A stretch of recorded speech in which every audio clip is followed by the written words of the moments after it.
Welcome back, everybody. Welcome back to Phil's Recap and Review. This is going to be for Better Call Saul, Season 4, Episode 3, and what an apt title for this episode from my approximation. So let me just get right to it. This is a fucking amazing episode of television. Maybe it felt a little bit more Breaking Bad than Better Call Saul, whatever the fuck that means, but it still felt great. I got some good shit. It made me feel good. But also makes me feel good is being like, hi, everybody. Hi, welcome to my party. Welcome to the party, pal!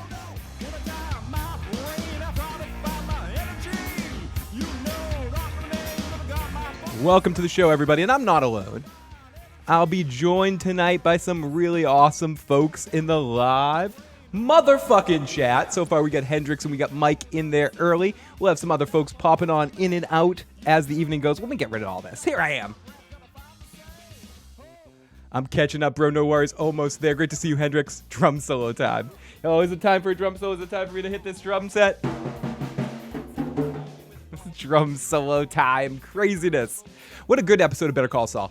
I feel like this episode is starting to get into the rhythm, as we were talking about last week, getting into the rhythm of what this season is. And it's been a lot of fun so far. Just 3 episodes in, I feel like I'm so deep in the weeds of the show. Everything Nacho so far in this episode was great, graphic, visually filmed, one of the best episodes of television I've seen in a while too. Just the way all the shots went together. Just little things, like there's this shot with the car burning in the desert, where you see the sun shining through it. It's such a minor little thing, but little shit like that is like dropping little pieces of, I was going to say something, marijuana sandwiches all across my house and making me happy. What the fuck am I talking about? I don't know what I'm talking about. It is exciting. I'm excited to be here talking about this episode of Better Call Saul. And I'm excited it's going to be a season 5. I don't even have to worry about that. And I can just think about the storyline that they're trying to tell. I also listened for the very first time to the Better Call Saul podcast this season for these first 2 episodes. It was really cool to hear them talk about this season and talk about what they know, what they don't know, and also make reference to some other shows. I love when television creators cast a little shade. And there was talks about certain decisions they could make one way or another, and they said, we don't do that sort of stuff. They call it schmuck bait. You know, leaving crumbs out there. Well, the example was if Chuck, for a second, some writer in the room said, maybe Chuck should be alive. And everyone shouted him down and said, shame on you, man. Shame. That's schmuck bait. That's schmuck bait shit to be like, oh, we didn't see it, so it didn't happen. And it was just a little bit of a Walking Dead slight. Or you could hear through the walls of the shit talk that's going on. And I kind of like that shit. It's really awesome. And I like how aware they are of not wanting to do certain things. They don't necessarily take it a point to make fun of other people. They just say, this is what we do and this is what we don't do. So, I don't know. Just great episode. We get to see Gene. To me, I keep saying this, or I'll say this probably 10, 15,000 times throughout from this point to the end of the episode, especially the more I drink, is that this episode, to me anyways, felt a lot more Breaking Bad-like. We got a lot more answers to Breaking Bad questions. Mike was very interesting in his small part in this episode. We got to see Saul having another guy, which was cool. But mainly with the Gus factor, which is becoming more of a big element in this season. Gus was introduced last season, and he had good stuff to do, good business, but we're really getting to see a little bit more of the subtleties of the cartel family, of the interactions and all of that sort of stuff.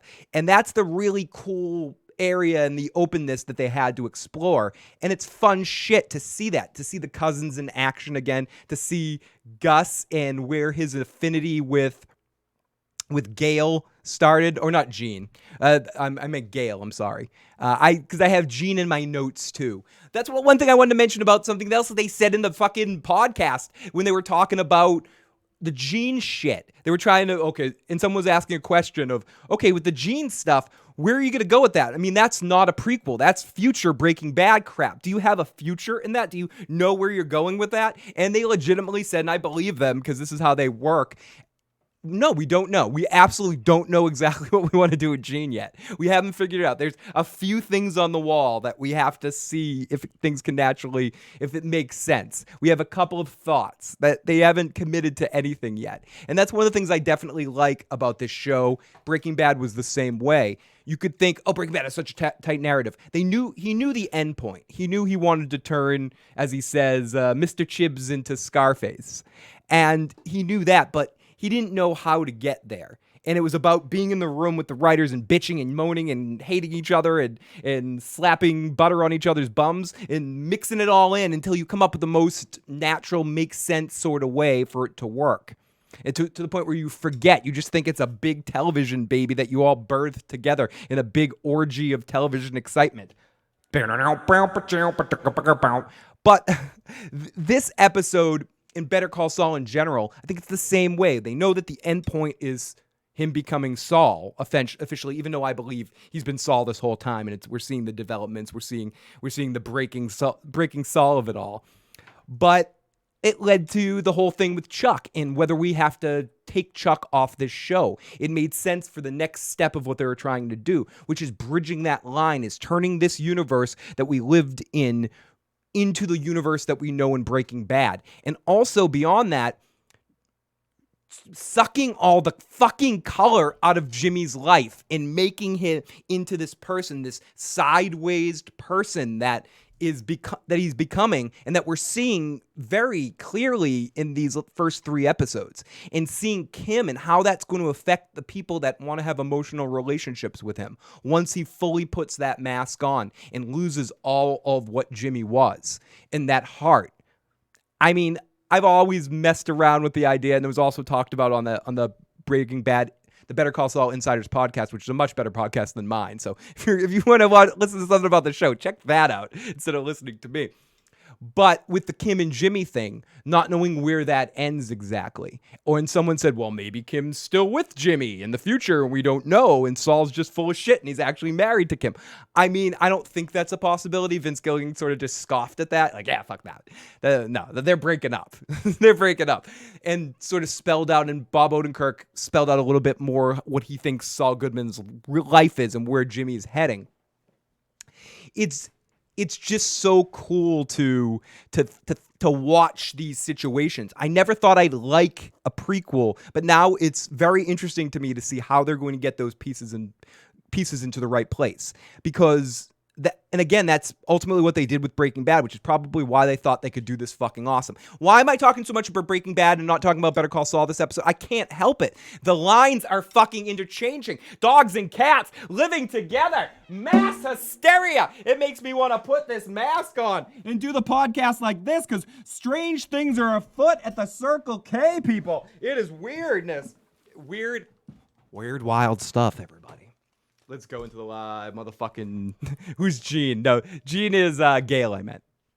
I haven't seen the episode yet. I am going to binge it.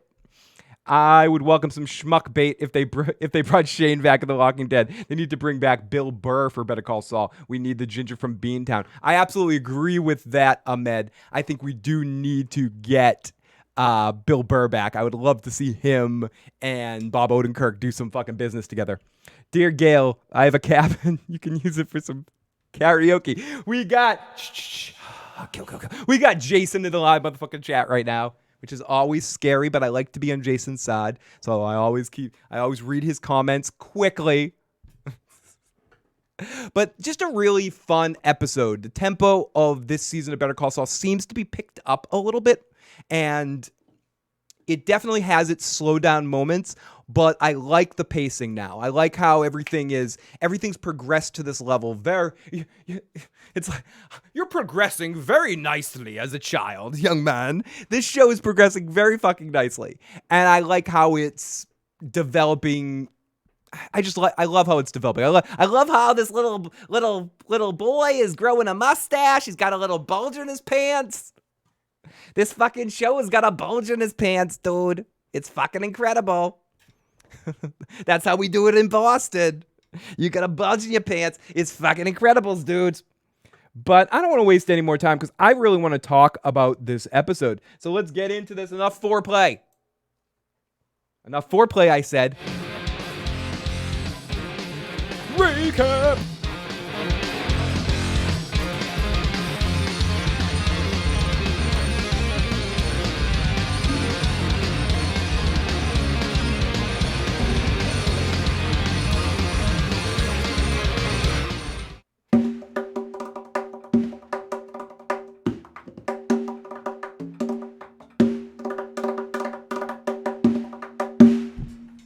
Time for the recap now.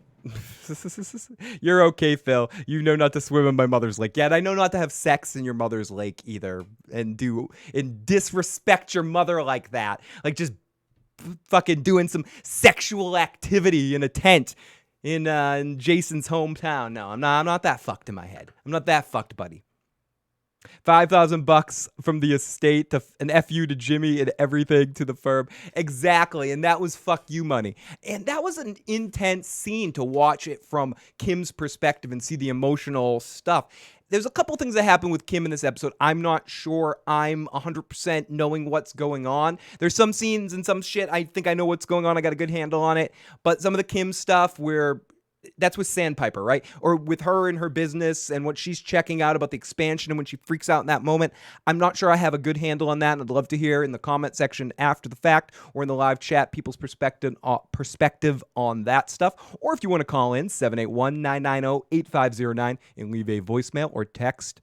Let us know. And by us, I mean the multiple personalities in my head. What are you talking about, Phil? I don't know what you're talking about, asshole. Shut up, guys. We're trying to do a show here. I'm distracted. But I'm very curious to re-look at that and re-expand on that to try to pick that apart a little bit to know what the fuck was going on. I think I do understand why she was freaking out when Jimmy was reading that letter. Yes, it was some emotional stuff, and it was the first time Chuck was really showing heart to Jimmy, and she could have been getting a feel for that. But I also think part of it is her dying inside and having an emotional reaction with how cold and stoic Saul is reading it. He's reading it like a third grader reading an assignment in the middle of school. Oh, what a piece of work. They probably don't have third graders read Hamlet, but whatever. You get my point. Oh, what a piece of work is man. How noble in reason. End of paragraph. New sentence. How infinite in wisdom. How smelly like a taint. New paragraph. And reading it like that, and this deep emotional shit, and Kim is just feeling it and reflecting off an empty place. And when you see someone turn off like that you care about or you have a heart-filled relationship with, especially when you knew one of the things that probably attracted her to Jimmy on some level was his affection or the way he took care of his brother, the way he was committed to him. And to see how, not easily, I wasn't going to say easily, but to see when that switch went off and when Jimmy just said no fucking more and he's using the Saul guys or that tactic that he has that he's able to touch into to close himself off and just keep moving and not worry about things. And all of that ability to do that, she's feeling for him. The emotion's still there. The emotion's flying around the fucking room and no one can capture it. Where the fuck is that emotion? And it's hitting her right in the feels, right deep beneath the boobs, above the stomach, right underneath in those fucking feels. She's got that. Oh God. And then you get that feel. Oh, it's coming over. It's splash city on your face. Well, that sounds like something else, but whatever. You know what I mean. Dirty-minded people. I know what you're thinking. Sick fuck. You're the sick fuck. I know I am. Weird voice that makes no sense. Yeah, you are. Other strange voice that I don't even want to try to explain. Jason Voorhees would try to call in, but it would just be silent. You just hear some. Let's simulate Jason's call. Don't fuck with my mother. Don't fuck with my mother, asshole. Kim may be seeing crashing futures, no place for Jimmy in the big expansion. Oh, okay. She might be seeing cashing in her future and how big she's going to be, that she's going to have to move on and she can't, and ultimately will have to have a much bigger life ahead of her. And she's sort of having a freak out about that because some part of her wanted to cut down, but she also can't turn down all this big money. Very interesting take, K. Rich, that I might have hacked to bits and gone on my own little rant about, but I like where your head is going. Jimmy gives no fucks at all. Kim felt bad because of what she said to Howard. Oh, interesting thought, Iconic. That ultimately all of this, like, what is this going to be? Just like a big fuck you to Jimmy, one last fuck you from the death, and from the death. I can't talk tonight. From the grave, one big last fuck you from the grave. It's really tough when you can't talk and ultimately what you're doing is live streams or podcasts. It's a difficult parallel to walk when you can't talk and you have to talk. It's silly. Do I think that Nacho will die in the next episode or sometime this season? No, Skywalker. I do think Nacho will survive the season, but I don't think he'll survive Better Call Saul. I think he'll probably be a late inning pull. He'll be out in next season, which I think is going to be the last season. I still believe, and I could be completely off base, that somehow he's our connection to Jesse, but I don't. It's the Ignacio thing, and my buddy Ignacio worked with Saul, like blah, blah, blah, blah, blah. He got him off a bunch of times. So I don't know if it's the same Ignacio, but some part of me thinks that somehow he'll introduce us to Jesse. I almost, for a half a fucking second, before we saw Gale in this episode, had a yeah bitch moment where I'm like, wait, could Jesse come in here? When they were talking about the other meths in town, like all the shitty meth instead of importing it. And Gale's looking at all the shitty stuff. They could have, I mean, it probably would have seemed a little forced, but I bet it was talked about. That could have been a moment where you have a Skinny Pete or a Badger, even though they'd probably be too young, I guess. But the characters would be a little bit too young, but not really. I don't know. You could make it work. Or having a Jesse Pinkman cameo in that moment. I wasn't full on like it's happening, but some part of my head went, yeah, bitch, with I think in my notes I put yeah, bitch with a question mark. But not yet, though. Do you think that Nacho would die? Did you catch one of those new branches? New branches was in Nebraska, which we connect to Gene, which that's where Gene is, Cinnabon Saul. If people don't know who I'm talking about when I say Gene, the black and white future Saul, I believe is in Nebraska as well. And perhaps that's where Kim ends up. And maybe the future situation does have us see Kim again in the black and white situation. Yeah, the secret ingredient is the chili powder. That would have been great if maybe that would have been a nice just Easter egg thing, or maybe it would have been a little bit too much. And they know how to just put enough in there to have Gale say, and this one, for some reason, has some chili powder in it. And it's just really stupid. I don't know why someone would do that. That would have been a funny little slight reference to Jesse being in the game already. But That's me being a hungry dog that I fed from the table and I'm sitting there. And why am I hungry? Why are my owners feeding me? Okay, I'm an already fed dog. I'm a happy dog. I'm a spoiled dog. So fine, not a hungry dog. A hungry dog eats Ramsey's face. Spoiler alert, I guess. But I'm a well-fed dog that just keeps begging because the owner keeps throwing me shit. Yeah, that's what I'm doing. They keep throwing me the good shit. You're giving me the good shit, guys. Stop giving me good shit.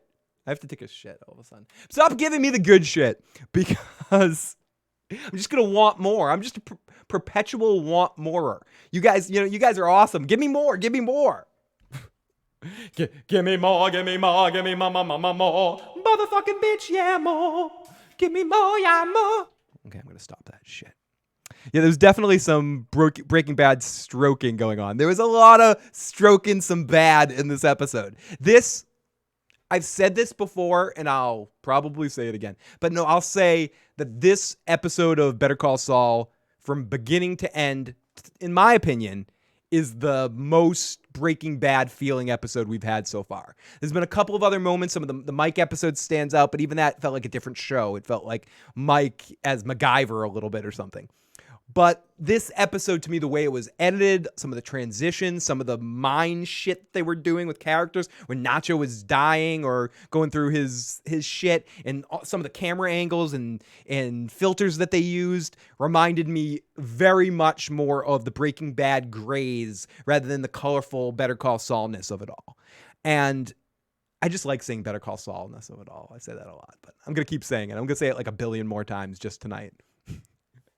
But I think that's one of the things I really like about what they're playing with this season and hearing them talk about it. As we go on, those lines it's not so much about when is Jimmy going to become Saul. I mean, I think that is an easy thing to kind of point to. And I talk about it all the time. I'm guilty of it. I'm like, oh, is Jimmy Saul? Jimmy's been Saul this whole time. It's all sort of like the transition. It's all him sort of just taking away all of his humanity. The Saul is there. That's his superpower in a sense. I think the show now has become more how that world, the world that we've seen and the world that we've been inhabiting now for 3.5 or almost 3.5 seasons, soon to be 4 seasons, is converting into the world that we, in a far more subtle and organic, natural way than episode 3 into episode 4 of Star Wars. They're converting the world into that world. And as we're getting more into the cartel stuff, more into the meth business, more into all of that, it's coming all over my face, man. Sorry.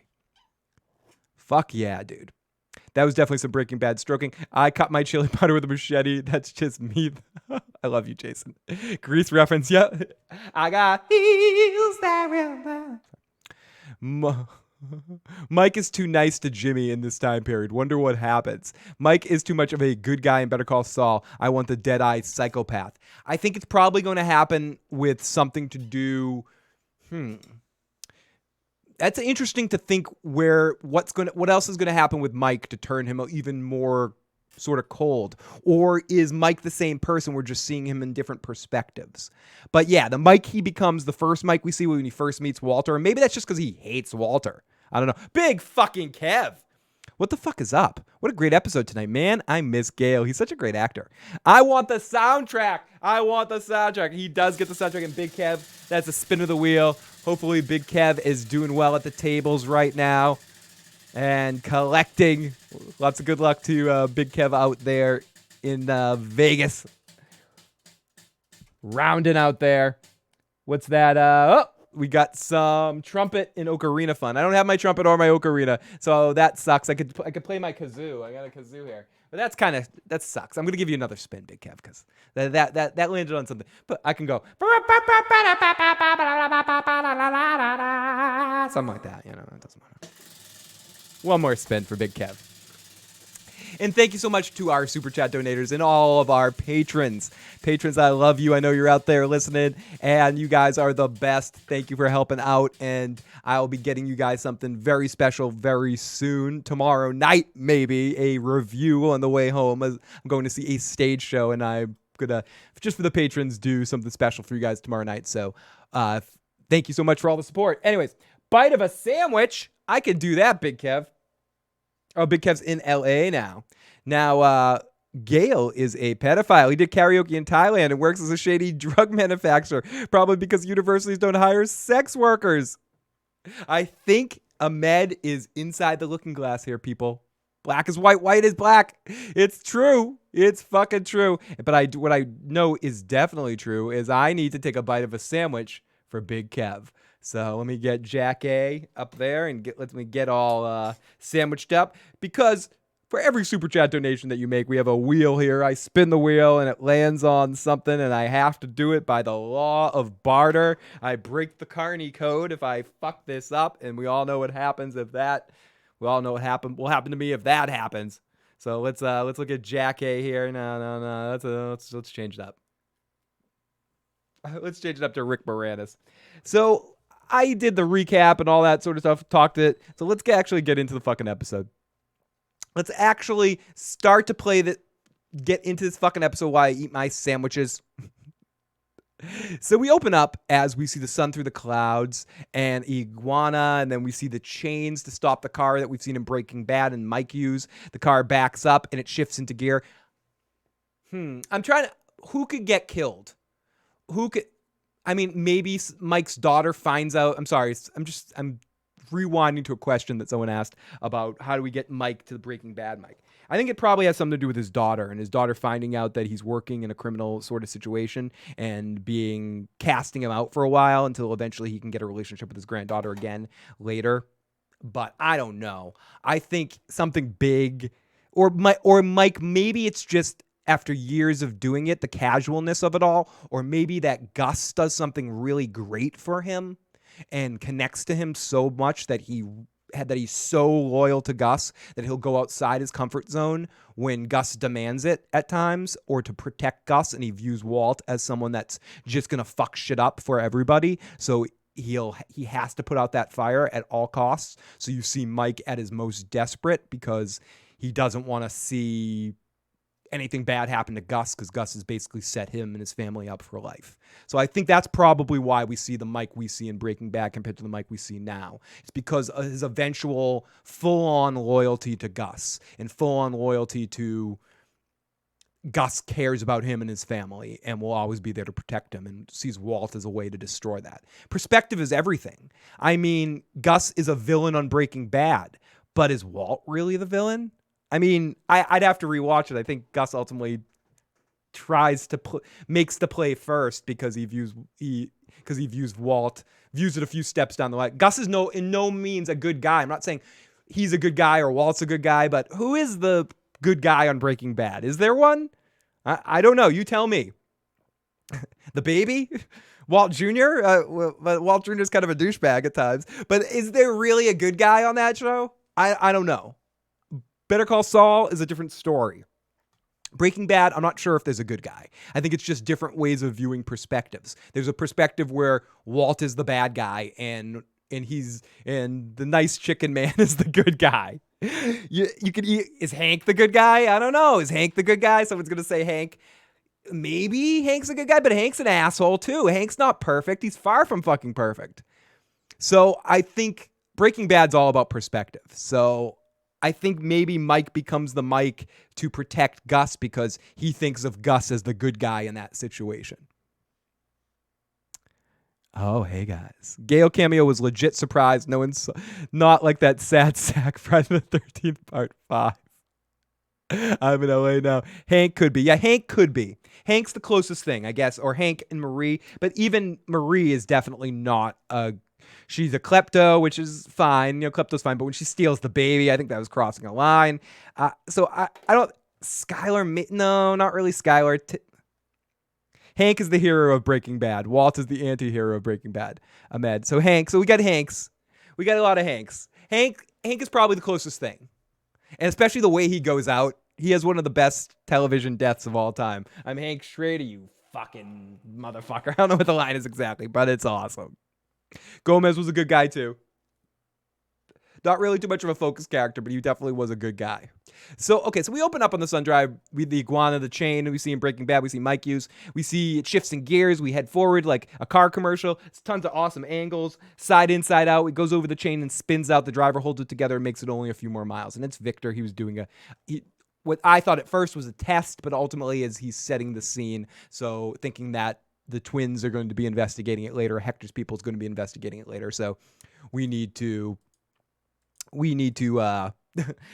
take this up, or we need to set the scene to look like Nacho and this guy were fired upon and jacked here.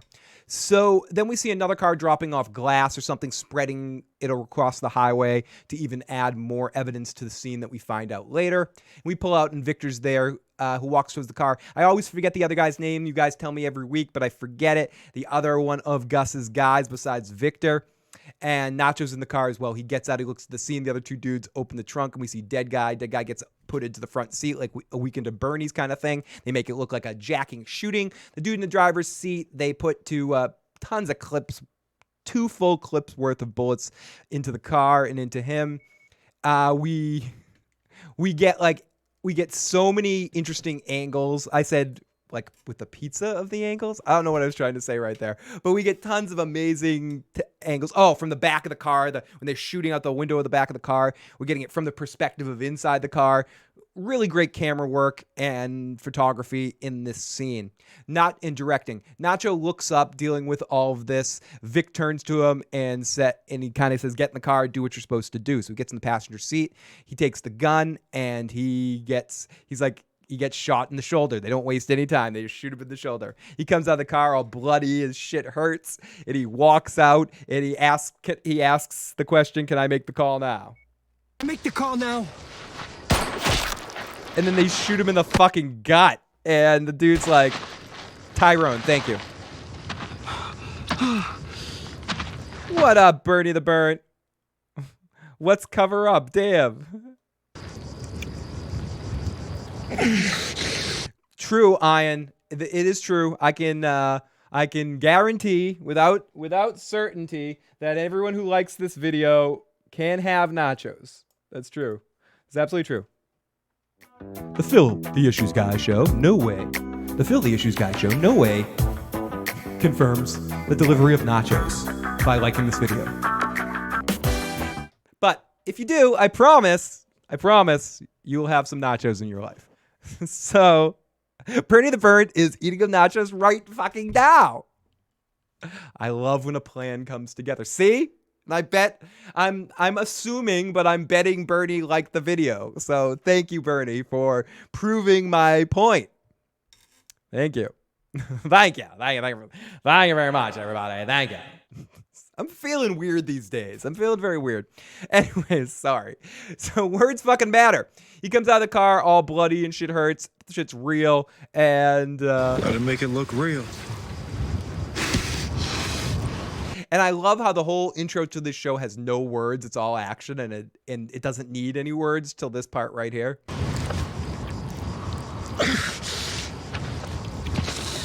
Do it quick before you pass out. So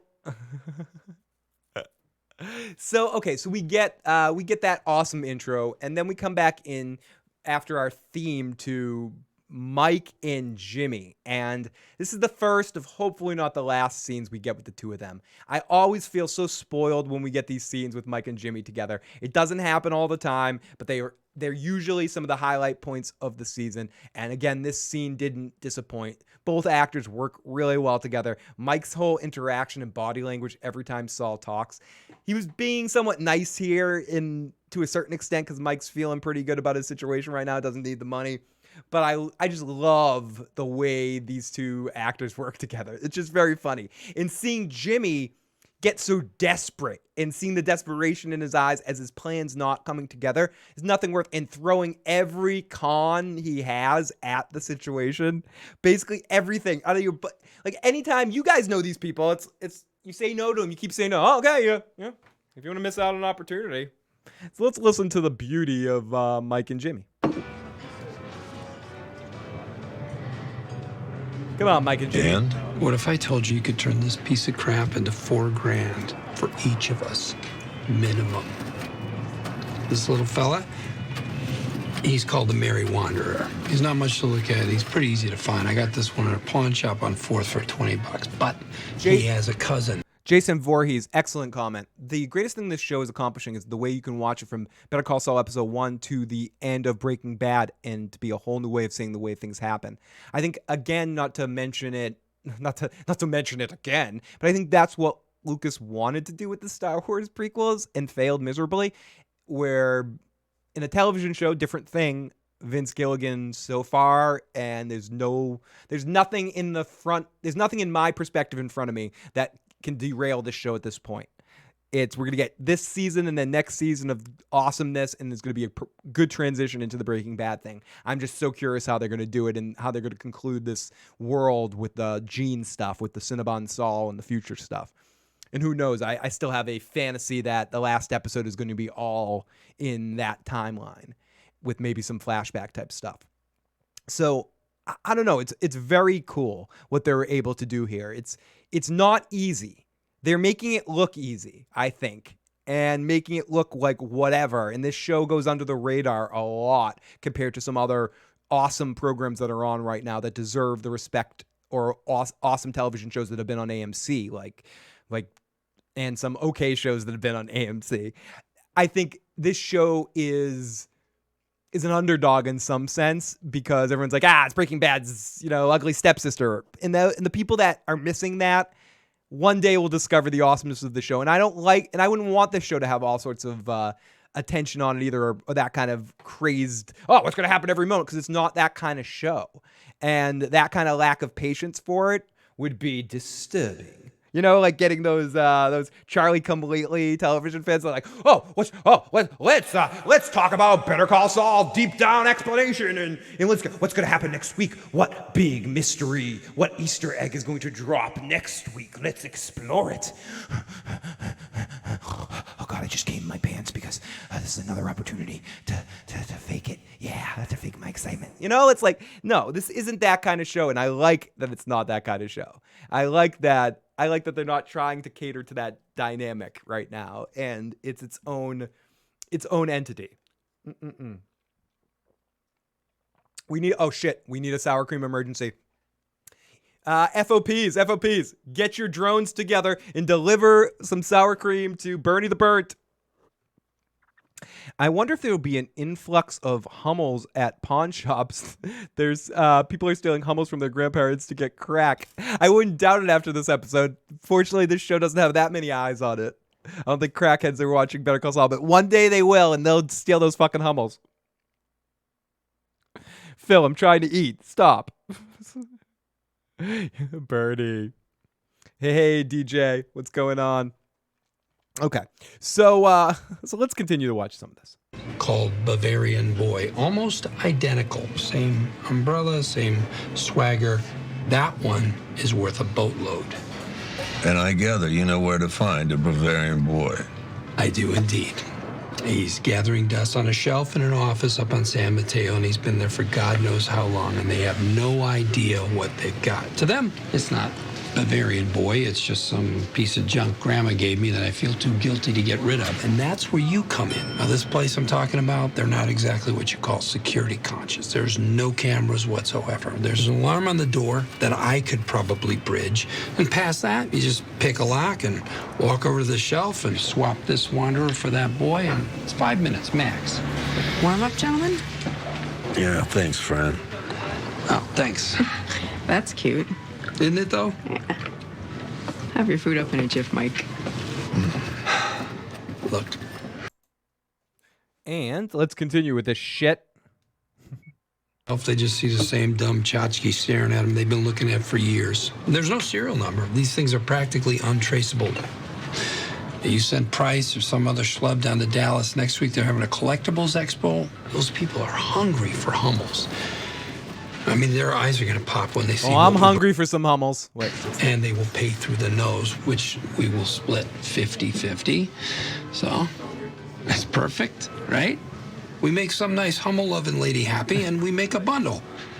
Let's do something beautiful here. And Mike, this whole time, is just studying Jimmy. Like, studying him. And how did you come across this valuable wunderkind? And then it comes down to the business. And how did you come across this valuable wunderkind? So why do I get to be the fortunate one that benefits off your shit? You're wrong. What? You're missing the point. It's free money. You walk by a 20 on the sidewalk? No, you pick it up. This is a total Saul moment. And it's interesting how much it upsets him that he fails in this moment. That Mike is someone that he can't have. That he can't Saul with. Mike is the perfect kryptonite to Saul. Pass. What? Why? It's not for me. Actually, Bernie might be right. This is more of a Slip and Jimmy scheme than a Saul scheme. It's small, and I think that I'm gonna back up on the Saul thing. He's definitely trying Saul tactics here, and obviously, again, I know it's all Jimmy, but if we're picking apart the parts of Peter picked a peck. If we're picking apart the pieces of Jimmy Saul here, this is a Slip and Jimmy kind of move. He is de-evolving into Slip and Jimmy before he's going to explode out into fuller, bigger schemes for higher profit margins, which I think what Mike's trying to tell him here. He's saying, I know you're upset about your brother. I think the subtext of the scene is, dude, I'm being nicer to you because I'm upset at you. I know you're upset about your brother. You're trying small-time scammy shit because you're reverting back to childhood-like state. I get it. This isn't for you. I'm not saying schemes aren't for you, but you're better than this kind of scheme. This is something, as Bernie made reference to, this is something a crackhead would do to steal. You don't need the $4 fucking grand or the $8 grand or whatever it is, 16 grand or he's giving the guy for, whatever, or 10 grand that you're going to get for this thing. You don't need that money right now. You're basically doing a shit scam, a bumping whatever, you know, a quick breaking and entering. Think bigger scale. And so I think that's what Mike's trying to tell him here in this moment. Not for you. Is there some problem I'm not seeing, like with the swap or something? Plan's fine as far. Hank was willing to let Jesse die to get Walt. Yes, and that's why I'm saying Cool Breeze. Cool Breeze way back with me in the Breaking Bad stuff. Hank is not without sin. You know, Gomez is a much nicer guy than Hank, but Hank was definitely did not give a crap about Jesse's life and went too far in a couple of occasions, in a couple of situations, and had some serious rage problems. But I guess if we have to pick heroes out of the main cast, out of the main group, like the main five, or you know, the two couples in the and then Jesse, if we have to pick a hero out of all those, I mean, I want to say it's Jesse. I really do, because Jesse is a good soul beneath it all. So maybe it's Jesse. Is Jesse the heart of Breaking Bad? Because I don't think there's a good guy. But is Jesse the heart of Breaking Bad? That's again a question, and I'm fuck just being about Saul, where the lines are crossed. Dogs and cats are living together, mass hysteria. It's one universe. Let's cut through the shit sandwich here. Talking about it all here. Talking about Better Call Breaking Bad. It doesn't matter. It's the fucking Breaking Bad episode. We're in Breaking Bad now, guys. It doesn't matter anymore. But is Jesse the heart of this? All of this? Maybe, I guess. Hey, Lindsay, great to see Lindsay. Great to see Cool Breeze in the live chat. Lily of the Fox Valley. I was bummed Mike said no to Jimmy, even though I figured he would. I know, just because I wanted to see Mike doing some business and them working together and stuff. Because it was so easy, I think, Lindsay. Why was Jimmy so obsessed with this damn kitty statue? I think he was obsessed with the kitty statue because it was easy money on the ground, and because he wanted to get some simple successes and want to work. And he wanted to just prove how easy he can just con people and how easy money is. And he just wants to make some quick scams that will make him feel happy. He's reverting back to what he knows is happiness for him, which is simple scams and blocking people out of goods and having a step ahead of people and understanding, oh, look, I can do this. I'm awesome. At least that's what I think. Lindsay, Nacho didn't look so good. I'm waiting for him to disintegrate all of the Avengers. Jesse got his girlfriend back on smack. Very true. Jesse did get Jessica Jones back on crack, or back on smack. Or not Jessica Jones. We're talking about the other girl, the girl that's the mother of. No, you're talking about Jessica Jones, right? Anyways, it's been a while. I need to rewatch Breaking Bad. This reminds me. So the waitress comes over and let's listen to more of Mike telling Jimmy not to do it. It goes, it's just not for me. And I don't think it should be for you either. I'm sorry about your brother. Yeah, thanks. But you're really not gonna do this? Sorry. No, Jimmy, you don't get it. That's what he's saying to you. He's saying, sorry about your brother. That's why you're doing this stupid scam. That's just for fucking tit money. That's way beneath either of us. Shut up, Jimmy. Stop. Oh, Q's daughter. Okay, so Q's daughter, which is Jessica Jones. Isn't it crazy that Q's daughter is Jessica Jones? It all makes sense now. That's how Jessica got her powers. Q just went, dink. It's easy. Thanks, friend. Can I get you anything else? No, I'm good. And Josh, if I'm gonna kill your name right there, buddy. But I love the Q reference. Thank you for the John DeLance reference there. Much appreciated. Slip and Jimmy tried to set up the theft, but it was Saul who saved the day saved the guy from the copier shop. I love how Mike came off that statue swap was beneath. Yeah, he totally. It's like, that's beneath me. And dude, it's beneath you too, Saul. You're better than this. You're a better con man than this bullshit. Sure I can't get you anything? No, I'm not hungry, thanks. All right. And then we get the last-ditch effort of the con man. If you ever hear someone saying this sort of shit to you, you know they're trying to con you. It's not even it's not, or not con you, but sort of like bring you into their nonsense. Like, you've already said no. You clearly stated the things you don't want to do, but no, they keep going. They keep going. Are you sure? If you don't want easy money, that's your business. I just thought I'd give you first crack at a golden opportunity. See you around. You take it easy.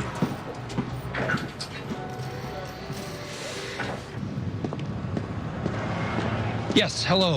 Yeah, it ultimately in that moment, it's just like one last fuck you, right? You know, like make the person feel as guilty as possible. There, come on, Saul, that's beneath you. That's grade school fucking manipulation. Wow, I wet my pants bullshit. Come on.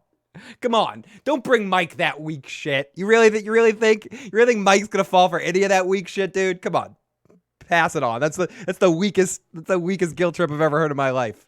My mother used to give me better guilt. My mother gave me guilt trips worse than that for breakfast.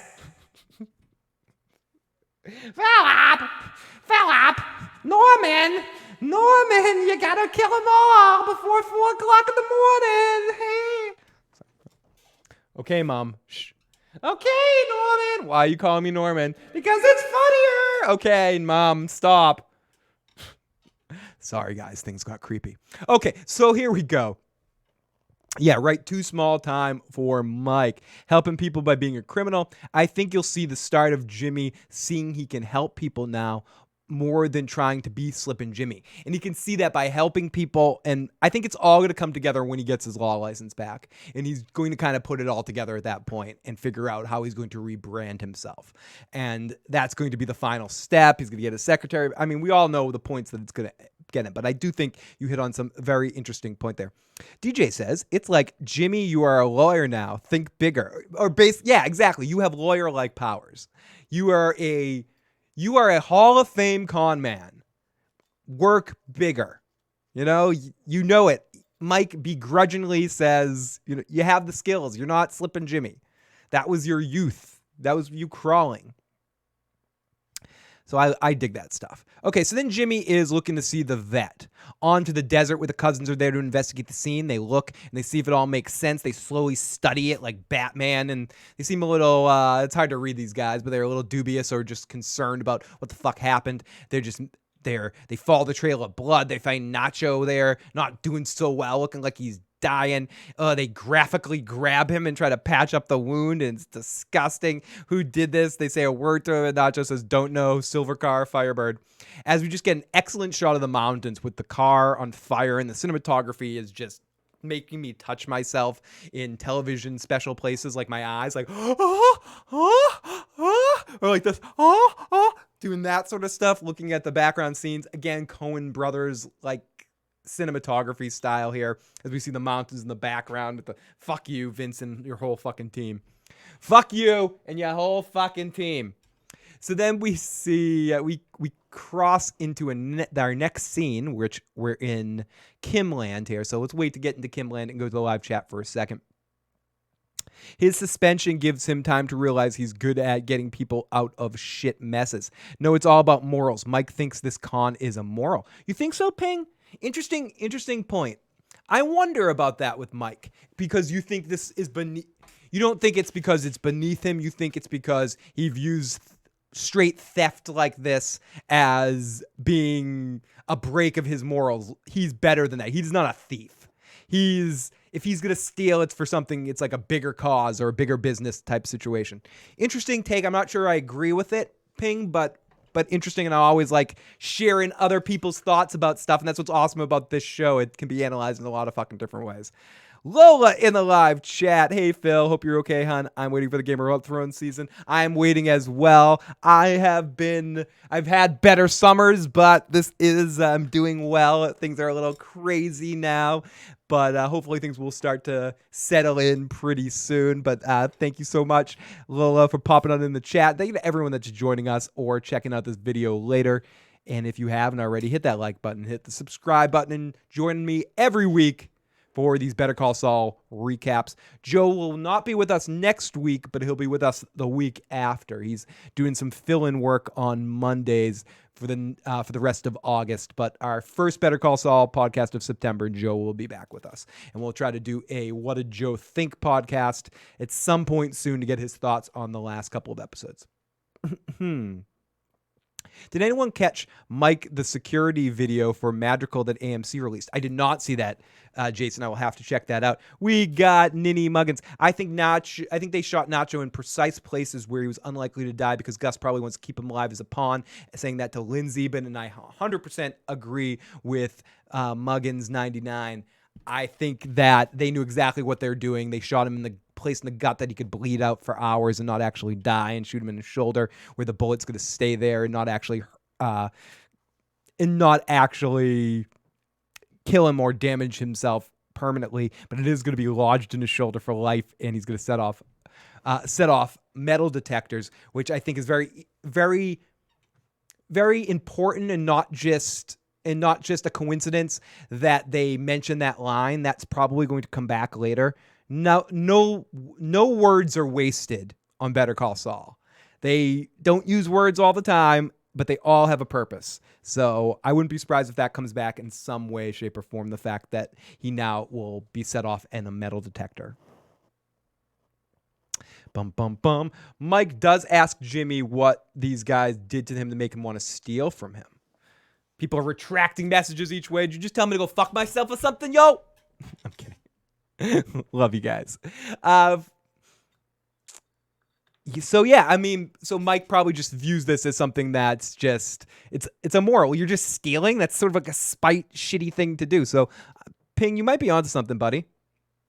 Not as a pawn, though, but as a double agent. Gus is working in the Hector wing of the cartel to have an inside guy just to kind of see what's going on, a mole, per se.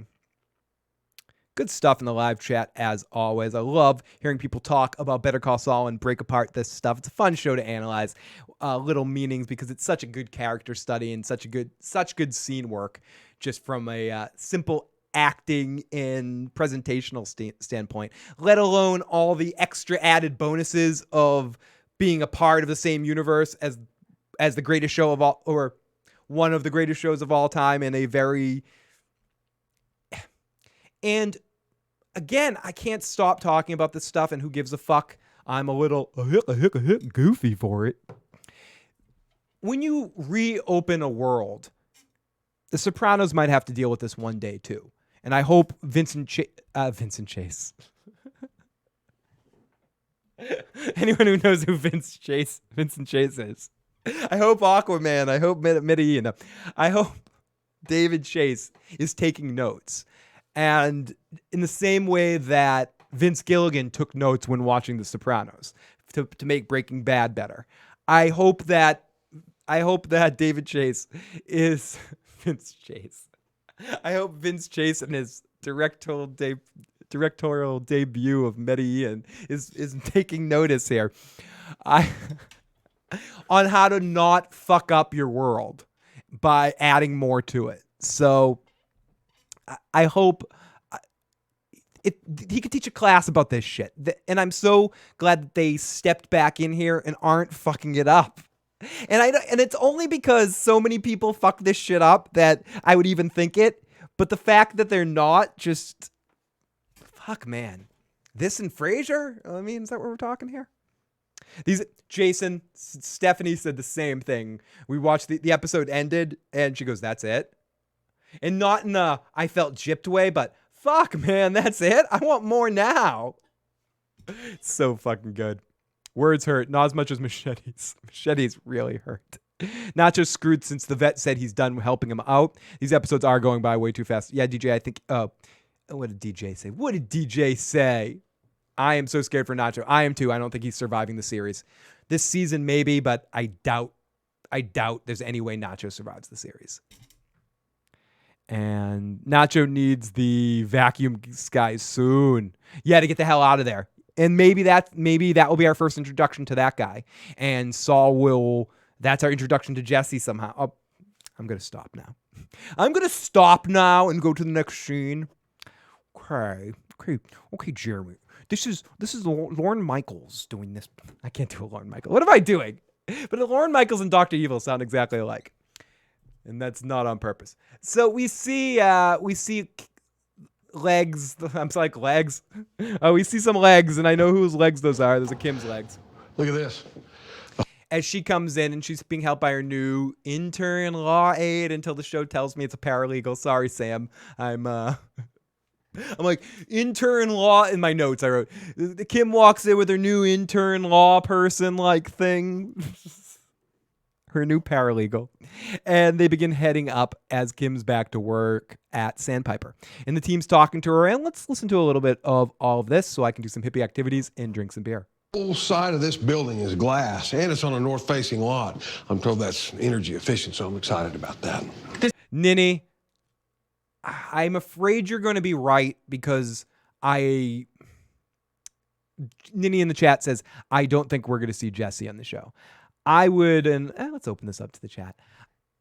I want to disagree with you hardcore, but my whole thing with it is hearing them talk about it. They've said several times, Bryan Cranston and Aaron Paul both said that they would be on the show in a second if they were asked.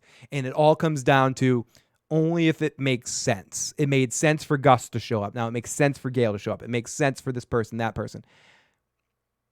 The only way that they would show up is if it made sense in the narrative. They will not be on there for a glorified cameo. They will not be on there for a walkthrough, and I know Joe's talked about it. He wouldn't mind something in the car wash for Walt. I seriously doubt we'll see that. If we're to see Jesse, I think, but I've said this a few times before, I think Jesse makes more sense. I still tend to think that you're right, that we won't see either of them. And I don't think it matters. Will the show not be as good for me if we don't see Wesley? If we don't see Wesley Crusher? Wesley, true love. If we don't see Jesse or Walt, no. The show will be just as fucking good. I don't have to see either of those two. Would it be cool if it was done right? Yes. And I think Jesse could be the cool one. I've said a couple ways where I think they could be in a bar where a band's playing and Jesse's playing drums and sell some meth to somebody or something. But that's just, again, a glorified cameo. Part of me thinks we're going to see him because we know that he knows about Saul.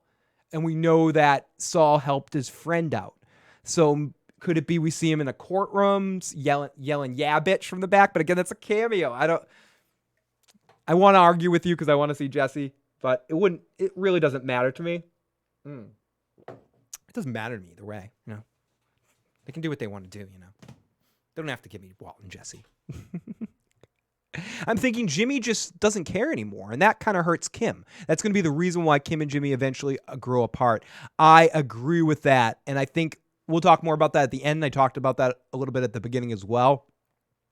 Her crying and breaking down when he was reading the letter was such a powerful scene and so fucking awesome, and you could so understand why Kim was feeling that way because it was a lot of things. She was upset about what she said to Howard, as someone mentioned earlier. She's upset with reading the letter or hearing the letter and hearing that she was maybe wrong about Chuck, and in her anger sort of put out some negative energy and is sort of grieving for the first moment because she did have somewhat of a relationship with Chuck. And then on top of all of that is seeing how cold Jimmy can be and seeing that switch that Jimmy has and realizing that I'm not sure if I could love someone that can not feel like this at times. And I agree. I think that was her foreseeing the end of her relationship with Jimmy. And that's the second time in the episode that it happened. The first time where I'm starting to get, and K. Rich mentioned this as well, in the scene we're about to talk about when she starts looking at all the work she's going to get through this business and how it's going to be easy work and sit with the same company and getting to do all this travel. And that coupled with Jimmy being emotionally not there. I don't know, I'm not even gonna say emotionally inequipped for something that's worth sacrificing your work for. And I think that's what's going to come down to Kim. It's not so much that I think she came to a point last season where she was willing to give her heart and focus on her heart instead of her business and connect with Jimmy on that level. But I think if Jimmy can be this person and can shut off like this, it's making her question that and think, fuck, I'm not risking it all on someone that can just turn a switch and get all fucking cold on me and be this person I hate, or I maybe not hate, but I couldn't imagine having a close relationship with. So there's a lot of real crap going on here that I can definitely relate to. And I think anyone's ever been in a relationship that's fallen apart can relate to. Yeah, no fan service. No fucking fan service. Oh my God, I want baby Jesse to be the one stealing the Hummel. Oh my God, I wanted Jesse to be the Hummel. But no fan service here. Agreed, Lindsay. If Jesse shows up, it probably won't be till the very end of the series. Same with Walt. I agree too. It'll be more of a at the end of a fireworks display, just throwing everything at the mic.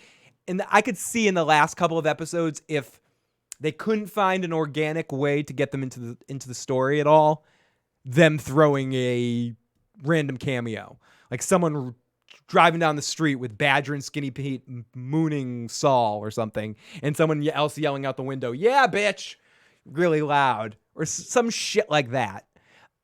Or with Walt, a car wash kind of setup where we see Walt walking by, or we see Saul stop into the car wash, or Gus stop in the car wash or something.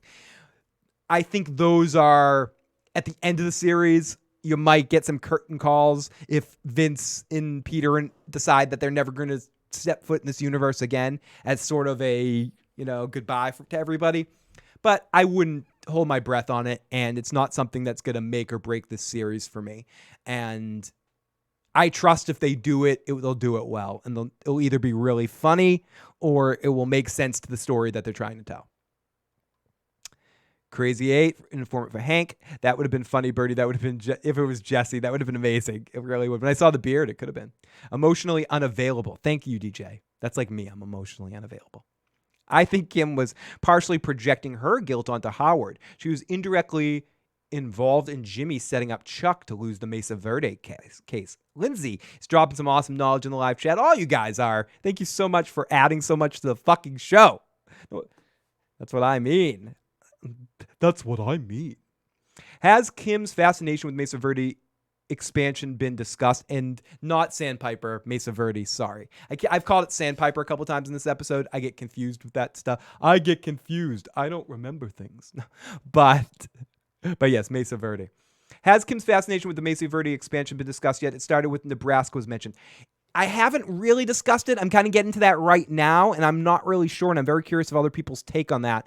My thought initially was she was thinking future down the line and thinking that she's going to be traveling a lot. It's going to be so much business that's going to affect her relationship with Jimmy. Some part of it, the Nebraska, could connect to her childhood and connect to her life and some shit that she left behind at home, and knowing that this business might bring her to have to go back home and deal with some shit because she's going to be going through there.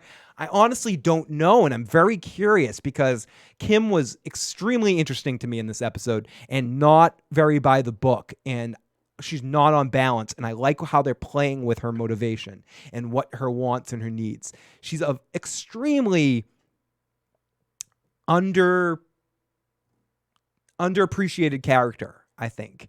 And what I mean is the actress does such a great job portraying her that at times you can be like, she's cold, she doesn't care about Jimmy. Like, I get all the Kim problems, but the actress is just doing such a great job at showing all these different myriads of emotion. And then after the accident, all these different things flushing into her head, and now going through all of this and being with someone like Jimmy who's all over the place, and that emotional baggage that's causing as well too. That's a little redundant, but whatever. Is Jimmy a psychopath? Psychopathic, or neither? And I don't know. That's a good question, Ping. I think he's more of.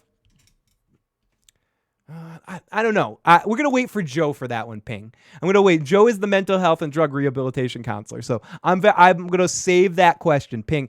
If you can, email me that question at igotissuesman@gmail.com, or you can text me at 781-990-8509. Those kind of questions, or leave a voicemail. And on our next show with Joe, I'll ask him those questions, because those would be much better addressed to Joe rather than me. I'd just be pulling shit out of my ass right now.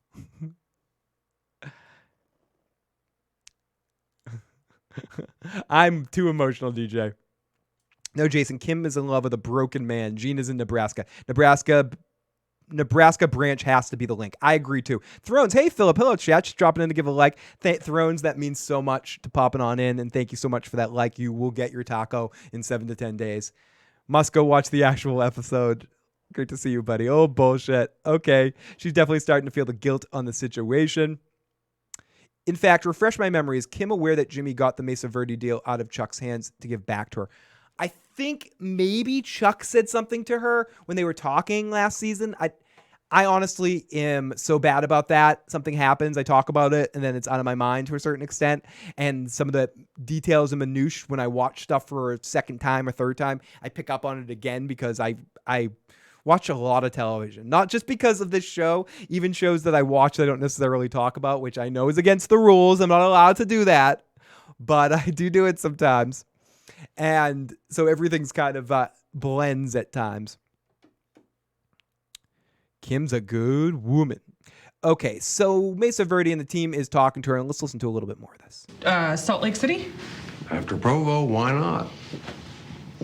And again, what fucking awesome use of just camera tactics and filters and sound effects. Like a show like Game of Thrones or Westworld or any other show that Raymond works on, they have these big sort of soundtracky kind of things going, not soundtracky, orchestration things going to it.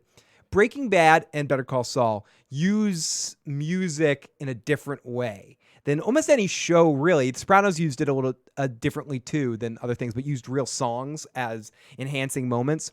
But I love how Breaking Bad and Better Call Saul use it, especially Better Call Saul. They play some music in some songs at times, but in this episode, it's like weird guitar sounds and weird or like the growl of something. It just adds so much edge and different worldliness to it all. And hearing when Kim starts going down on her trip, I felt like someone had just slipped me the brown acid at Woodstock or something. Ladies and gentlemen, we've got some brown acid. Do not take the brown acid. And I just felt like all tripped out. I had some flashbacks. Things got weird. It was excellent. And Cheyenne, Wyoming? Yep. And that's the line, everybody, that the Cheyenne, Wyoming. Or it's when she mentions Nebraska, right? That's when it kicks in. North Platte, Nebraska. Now, these two you already know. This one's going to be Ogden, Utah. And this one here is Tucumcari. And over here on this side, you got a few new ones. Sedona, Is it raining? Is it pouring? After that, up here, one out of Las hurricane Vegas, blowing? Nevada, Reno 2, The fire might be growing, Lubbock, Texas, but the highest Amarillo, must be San Antonio, El Paso. Then we're going to get up to the Pacific Northwest. Boise, Bend, Oregon, Eugene, Salem, all the way up to Portland. Now this one is real special. Denver. See here? We're going to go ahead and add more trees on the west side, and that'll be great. And then maybe a bench or two on the outside. Kim, is there something wrong? Kim, is there something wrong? Fucking great moment.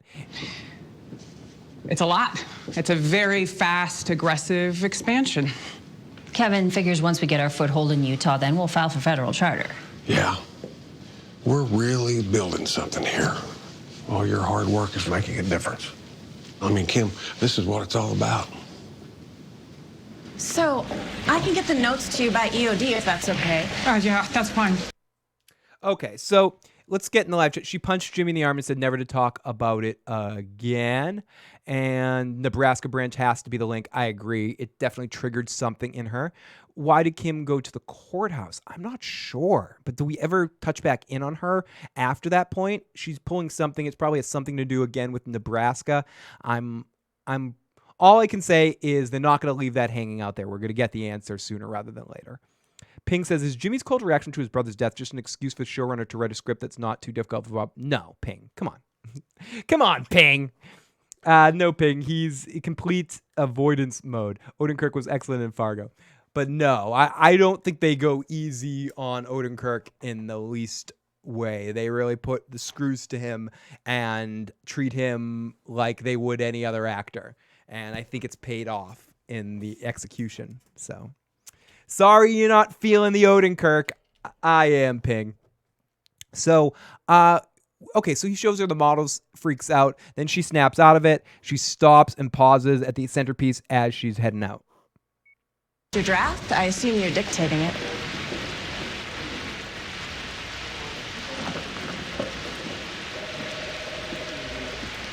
Actually, you're right before. Why don't you take a stab at it, and then I'll take a look. Great, that works. I'll start on that right after I get you home. Instead of taking me home, drop me off at the courthouse, would you? Oh, I didn't realize you had an appearance today. I would have prepped. No, I don't. You don't? Nothing to prep. Don't worry about it.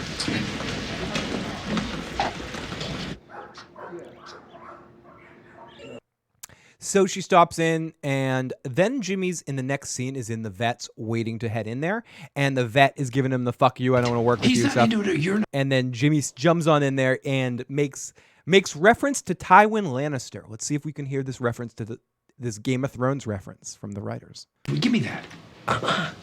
It doesn't work that way. No direct contact. That's the point. Just give it to me. Hey, this is the interested party. I have one question for you. Do you shit Gould?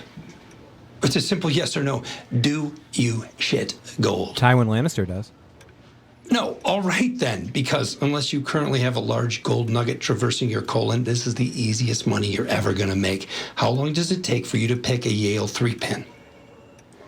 Well, then in 8 minutes, you're gonna make $4 grand. 10 minutes if you decide to pick your nose. In, out, no one comes looking for you ever. How does that sound? Yeah, I know where that is. Here. Uh-huh. In a half an hour. Yep.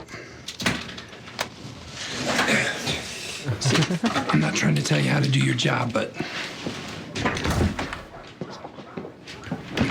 All right, Miss. So Jimmy shows he can do his job better than anybody, and it's a great scene. I agree. He shows how much better of a salesperson he is. Hey, what's up, Jay, in the live chat? Great to see SM down in the live motherfucking chat. GJ said the scene was brilliant. Sales Jimmy. Slipping sales Jimmy. Cool Breeze says, Nacho already had a piece of a biker's skull stuck in that shoulder.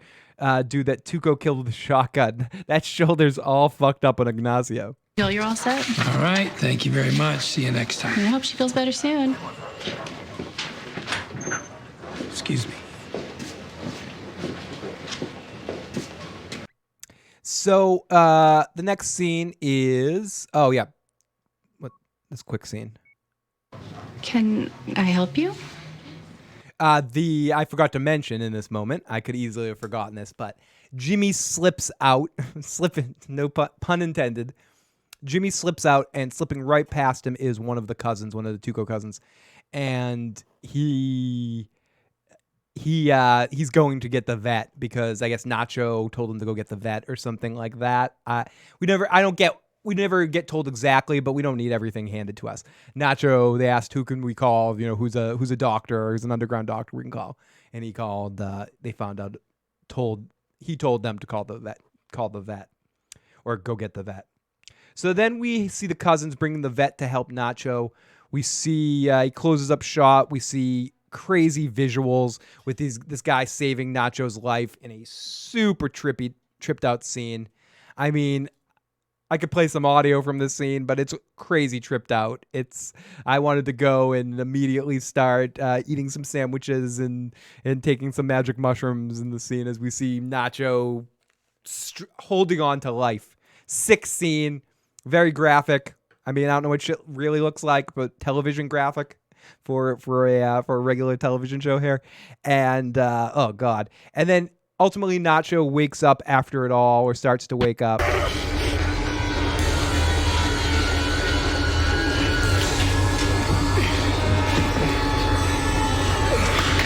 And then we're stuck in Pink Floyd The Wall for a few minutes. And then eventually the doctor explains this all to Nacho, what's going on. You woke up. That means my Spanish is good enough, and your Brenner over here is actually O negative. Okay. I had to leave a bullet in your shoulder. Might set off metal detectors from now on. Gave you a dose of broad-spectrum antibiotics. Let's see. Pulse is good. Now, sniff test says you probably didn't perforate your bowel. Probably. I can't be 100% sure you didn't get nicked. Now, if this starts to leak, you're going to get the worst infection of your life. It's going to hurt like hell, and then you're going to die. So I advise you to go see a doctor that has some imaging tech. In other words, one that's not working out of the back of a Jiffy Lube. Till then, keep these clean and dry. Change the bandages daily. You should be okay. You understand me? Good.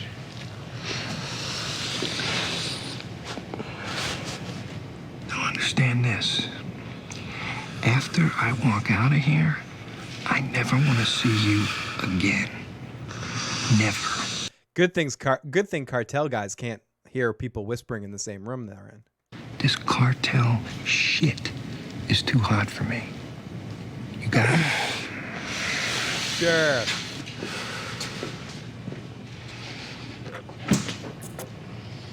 I'm pretty sure that if they want to use you again now, since they know you exist, you're gonna be used again, buddy. I don't think. What are you gonna show the cartel muscle, vet guy? You gonna sick the animals? You got Dr. Doolittle and Aquaman on your side, buddy. I mean, what you gonna do? What you gonna do? I'm taking the Salamanca family over the vet. I don't know. If this goes to war, if this goes to the mattresses, I'm taking. I don't know. It depends. Who's the vet got on his side? Does he got a Jumanji board on his side? Can he manifest? Manifest Bebop and Rocksteady to show up and bash this shit. He's got some mutagen to fight the Salamancas, because I'm pretty sure the Salamancas are bringing the heat. So if they want to use you again, vet, you're not going nowhere, okay, buddy. Maybe the model homes reminded Kim of Chuck's burnt house. It's another interesting point, Ping. And Ping, you are a new face I've seen in there. Welcome to the live chat. Welcome to the live chat, motherfucker. I'm going to play you... I don't know why, randomly, I'm going to play you this. Dick on, Dick on, Dick on. Dick on, Dick. That's a song of love. It really is. So welcome to Ninny as well, a newer face, and all of our good friends that are welcome. If you're a new face, definitely say hi in the live chat, and I'll make a big deal about you. But no, I appreciate any new folks that are popping on in here, just having watched the episode of Better Call Saul and maybe checking out this silly podcast for the first time. Jump in the water. The live chat people are really fucking awesome, and try to check us out every week. I'll be on right after the episode airs. And we'll also talk about a bunch of other shows. Not at the moment. This is the only thing we're doing right now. But throughout the year, we talk about a lot of other shows too. So if you're enjoying this silliness, please think about sticking around. So here we go. Joss loves the Dickens song. It's just good. Yeah, I look for excuses to play the Dickens song. It's never going to go away. Never going away. Never. Dick on, Dick on. Dick on, Dick on, Dick on. Dick on, Dick on, Dick on, Dick on, Dick on, Dick on, Dick on, Dick on, Dick on. You said Dick on. That was cool. Okay, so now that silliness is over and gave me time to finish my beverage and pour some more, we go off to the easy scheme as the dude gets to the door and he heads into the office. The bearded not Mike. I feel like I need some music for this. So I wonder what Joe. What did Joe think? What did Joe think? What did Joe think? Here we go.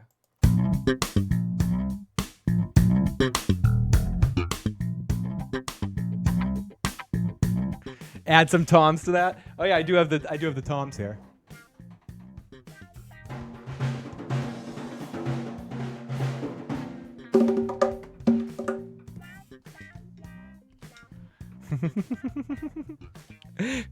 Maybe at the end of the night, Birdie, we'll do one last dick on, or I'll add some drums.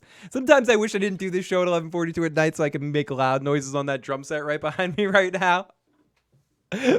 But I'm too aware of my sleeping baby next door in the room, like that's about a half a foot in that direction. Yeah. But in fairness, babies need to learn to wake up to rock and roll music too. Anyways, YouTube captioning really struggled with the dick on song. Sadly, did it fail? I love that happens right now. K-Rich was saying that last week. It makes me want to say Alabama, Alaska, Arizona, Arkansas, California, Colorado, Connecticut, Delaware, Florida, Georgia, Hawaii, Idaho, Illinois, Indiana, Iowa, Kansas, Kentucky, Louisiana, Maine, Maryland, Massachusetts, Michigan, Minnesota, Mississippi, Missouri, Montana, Nebraska, Nevada, New Hampshire, New Jersey, Mexico, New York, North Carolina, North Dakota, Ohio, Oklahoma, Oregon, Pennsylvania, Rhode Island, South Carolina, South Dakota, Tennessee, Texas, Utah, Vermont, Virginia, Washington, West Virginia, Wisconsin, Wyoming. Just to be curious if it was able to keep up with me. Okay, focus. Here we go. So off to this easy scene as the dude gets to the door and he heads into the office. He has a beard. He's not Mike, but he seems all right. He has his own sort of music that's not as smooth as Mike, but he's doing it anyways. He's got this weird music and he needs to grab it like the Holy Grail, and he smiles at how easy it is. Is it real? Is it fake? He's like Indiana Jones. He flips it off. He flips it inside him. Flips it inside him. What kind of party is this?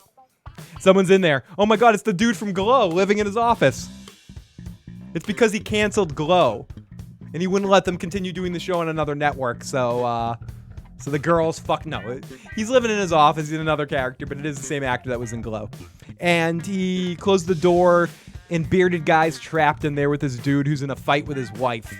He's crashing there. They argue, and they go back and forth. And could this be a foreshadowing of what Nacho needs to do eventually?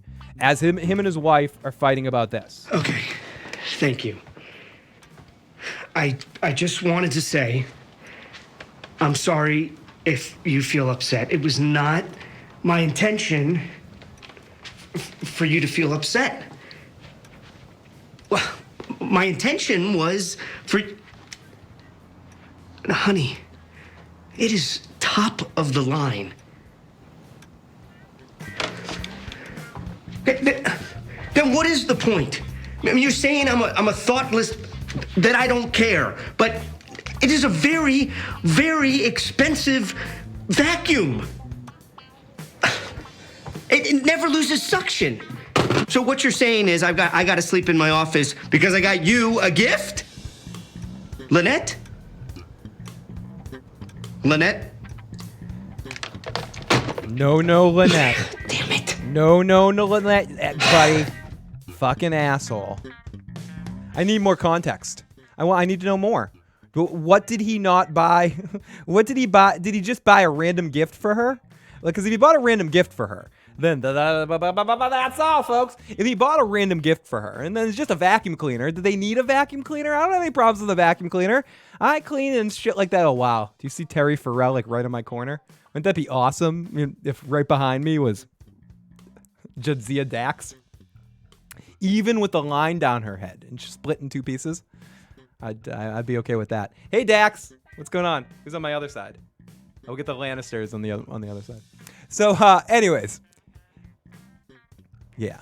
So, but I need to know more about this vacuum situation. What's going on? Come on, let's take a call from Detroit. Detroit, what's going on? What does Detroit have to say? Wait, you're supposed to test. Hey, Phil.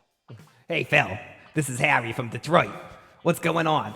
I don't know what the fuck they were thinking there, dude. What the fuck you think they were doing? I don't know, but you sound like you're from Boston, not Detroit. Yeah, dude, but, okay. I moved here like a week ago. That's very nice. What'd you think of the episode? Dude, I didn't watch the fucking episode. I just want to call and say you're a fucking asshole. Hey, man, that's not very nice. You are a fucking asshole. You're fucking babbling and babbling. Just talk about the fucking episode, dude. Okay, I'll try to talk about the episode, but you're not helping by calling in and telling me I'm an asshole. Okay, dude, go fuck yourself. Now you're just talking to yourself? You seem fucking crazy, dude. You think you're fucking crazy. I'm struggling with some things. Hey, dude, don't fucking undermine me. I won't undermine you. Okay, fuck. You're looking kind of fine tonight. Oh, thanks, buddy. Hey, I know that you know that I don't want you quoting Delirious here. Okay, I won't. Talk to you later. Bye. Okay, so let's continue. Now that I've got that out of my head, it's never out of my head. It's never. It's there forever. It's there forever. So let's continue. So Mike is trapped in there, and this dude is in a fight with his wife. He won't crash. He orders a pizza and dipping sticks. He orders like a lot of shit. I mean, this dude orders some fucking tasty shit. This makes me hungry. Tell me what you ordered, asshole. Okay. Kirby vacuums. Yeah, Kirby vacuums are great. A buddy of mine, Big Daddy Matt, who does the Sopranos podcast, will be a Soprano podcast either this week or next week. Could you also throw in some He used to sell vacuum cleaners. There's nothing wrong with that. Unless you're in the movie American Strays and you're killing people.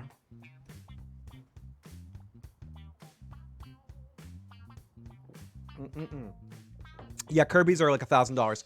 DJ says, do not buy a woman a vacuum cleaner as a gift. Little life lesson from DJ there.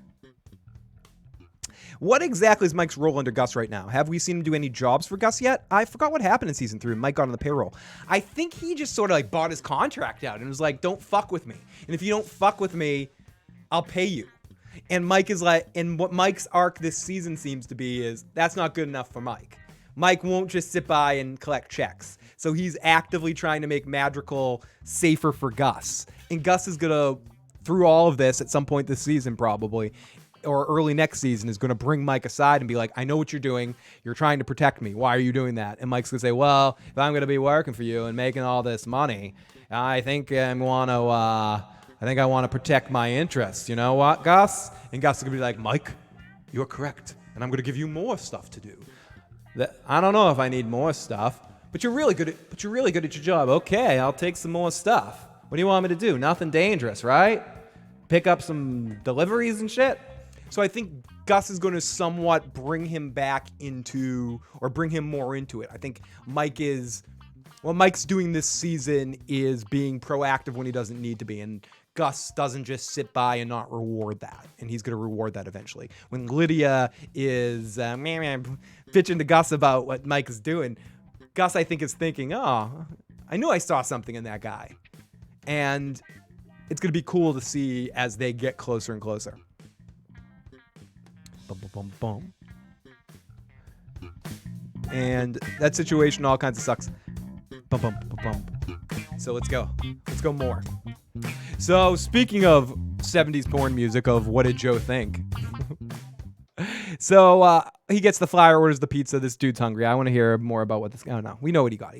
He got the large cheese pizza, and he got the cheesy sticks with the ranch dipping sauce and the marinara dipping sauce. He's set for the night. He's making me hungry. I hope it's delicious. And he definitely wants the pizza cut. To any places, maybe I'm in the wrong part of the country to make assessments of this. Do any pizza places ever deliver pizza not cut? Does anyone ever happen to anybody? I mean, except for by accident? Is that something you have to tell somebody? Maybe it's a Albuquerque thing. I don't know. So Jimmy's in bed waiting, and the dude calls, and we have a little conversation, a little business between Jimmy and not Mike. Let's listen to that. Listen. Look, the office guy, he's here. What? He's dug in for the night, man. Come get me, or come get me.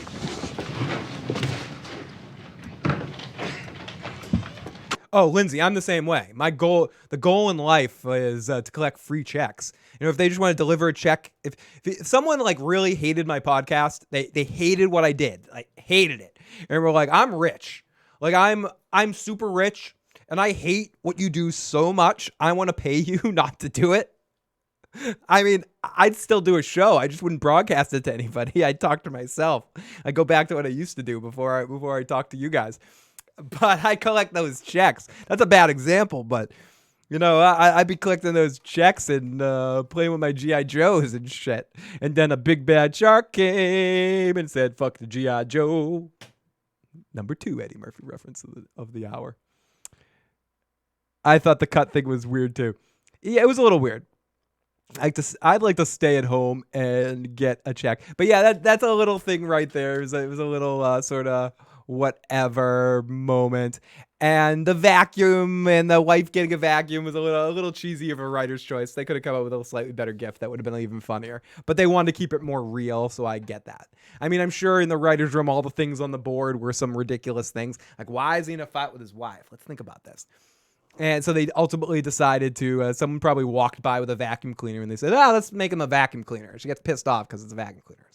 So good choice. And DJ, who's saying, yeah, that's not a gift you want to get somebody, especially if it's like a birthday or anniversary or a Valentine's Day gift of some sort. So if it's just buying a vacuum for the house, that's one thing. But doing that, so I don't want to go too far down that rabbit fucking hole. Wait, what? I thought you had to request the pizza not to be cut. I got calls from customers to not cut pizza back when I worked at Pizza Hut. Whoa.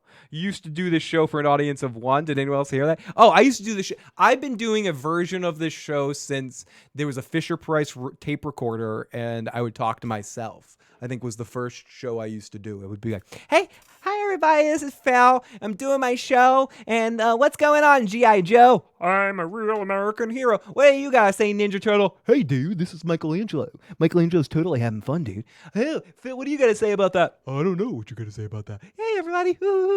This is the Phil Show. Talk to you next time. Later. Yep. Unfortunately, those tapes don't exist. It would be funny if they did, but they don't. And I used to also have this Fisher-Price video camera called the PXL 2000. I've talked about it a little bit with Tony because I think Tony had one too. And I used to make like little mini clips and videos and clip shows and shit like that.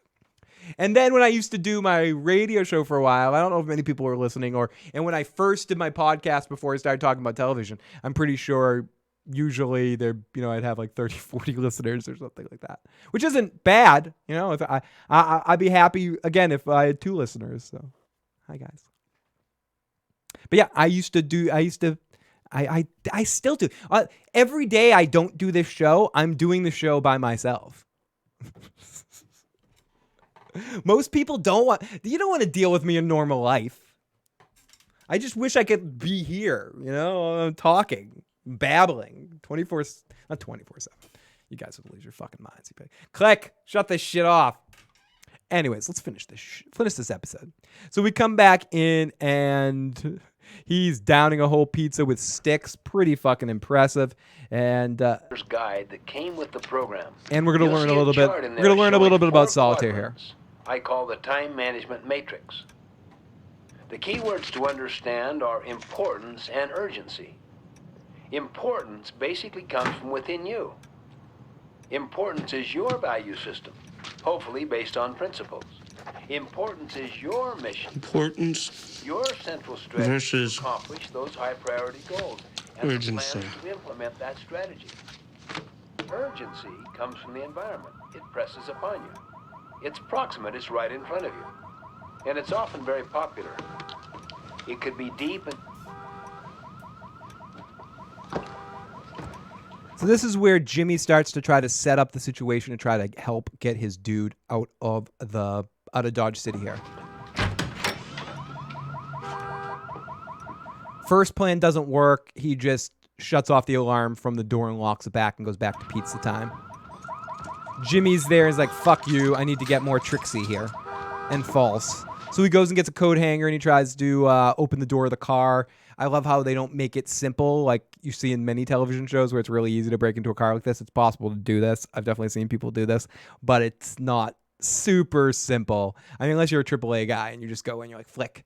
Isn't that the weirdest thing? Like if you call AAA or some sort of car service, if you lock your keys in your car, and I don't know if anyone else has ever locked their keys in the car. I sure have. I think 3 times in my life I've locked them in the car, a couple of times in really inopportune situations, and one time at a bar. I was in a bar. I had just showed up at the bar and I locked the keys in the car. So I was like hanging out at the bar while I was waiting for the AAA guy to come and unlock my car.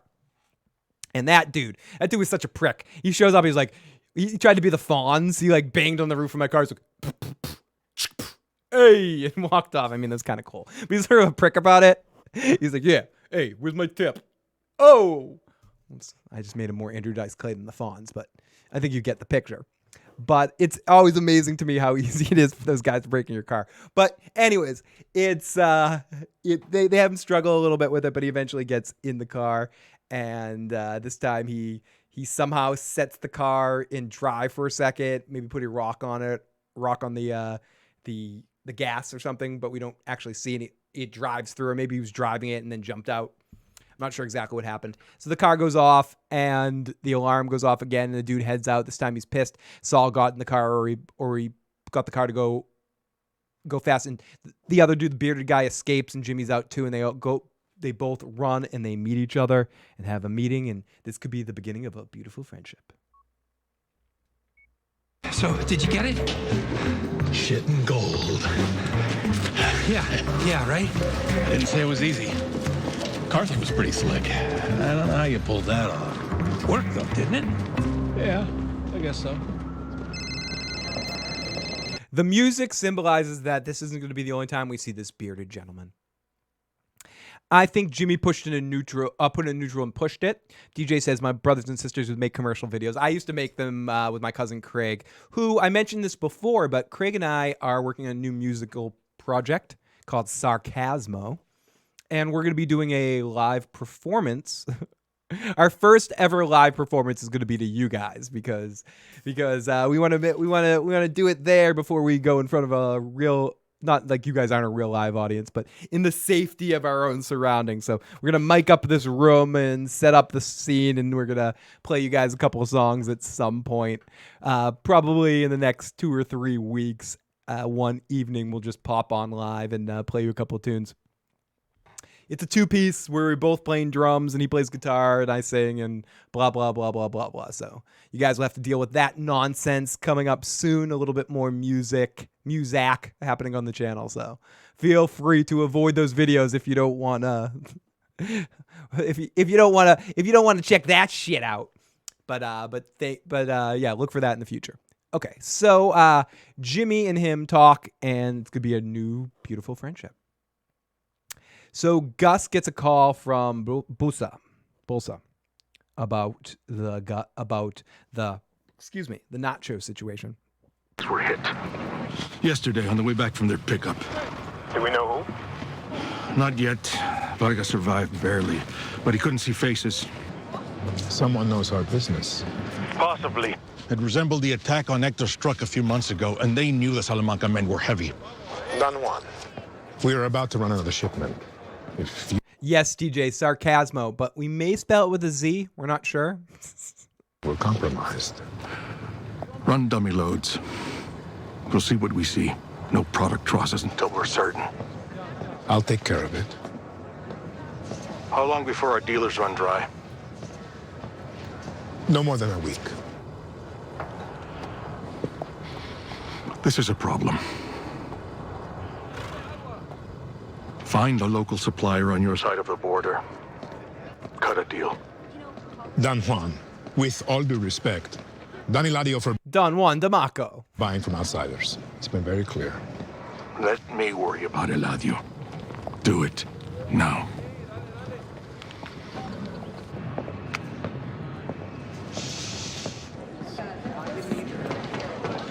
So this ultimately sets up this sets up the whole situation that we get Gale, where Gus is checking out some of the competition and what the meth in the area is so he can give to his clients.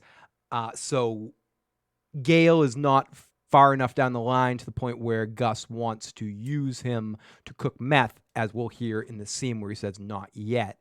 But he is at the point where he's using him to sort of verify qualities, and he is funding him and allowing him to do all this. He's his little pet, his pet project, and he's really helping him, and he sees him as a end goal down the line when he can break away from all of this after his and basically have a supplier of high quality stuff on this side of the border that's all his to make him the boss, ultimately his own boss.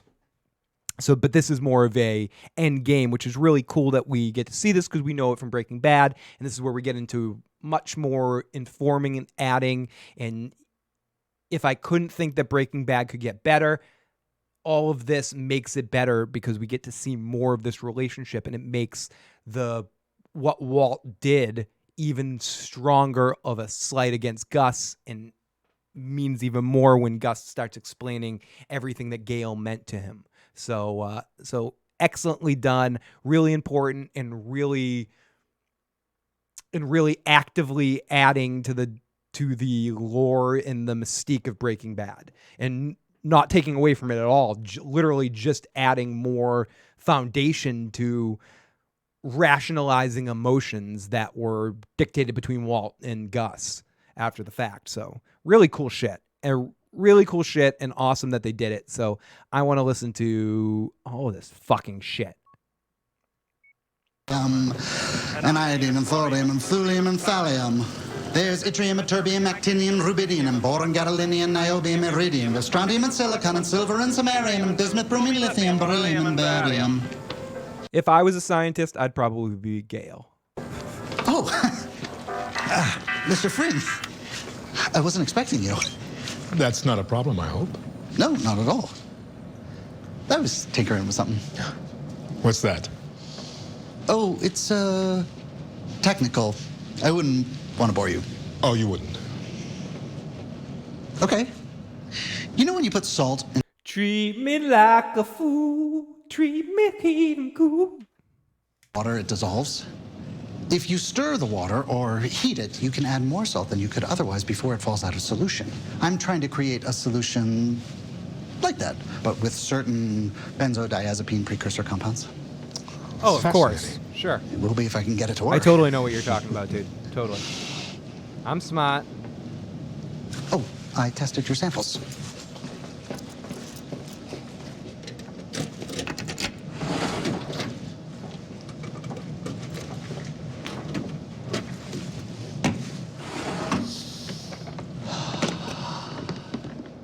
They range from 39% to 58% pure, except this one, which hovers around 67. Top of the glass. In this one here has chili powder in it. To It check sucks. his or her cookware, it's introducing contamination, which would be easy to avoid. Oh, thank you very much, Gale. That's very useful information. Well, I should let you get back to your work. Mr. Frink, I don't want to cast aspersions, but I have to tell you, these samples aren't great. In fact, they're shit. They're not even good. They're like totally like not good. They're like that's like your opinion, dude. They're dreck. I could do much better. Gale. Much higher grade. I could make a kilo or more right here. No one would know. Yeah. Wouldn't take more than a few days. I wouldn't want to interfere with your studies. Fun line These right are my here. studies. Please. It's the least I can do. I love what Gus says coming up right here. He's like, not yet. Oh. I'm certain that you wouldn't. But I'm afraid I can't allow it. Not yet. You were meant to. This is one of those things that this actor's just so good at. And the way he plays this character of Gus, saying things in such a nice tone, and then one word in this serious way. He does it a lot with Bryan Cranston when they meet and they talk a couple times. I'll see you later. Oh yeah, and I'll see you ever. He shifts those tactics so well. It's so subtle. It's really awesome. I love it. I wish I could be that like passive aggressive in my conversational approach. It would make me feel good. Better things. I'll see you soon, Gale. Bye, Mr. Frink. And then he goes back to singing and sciencing.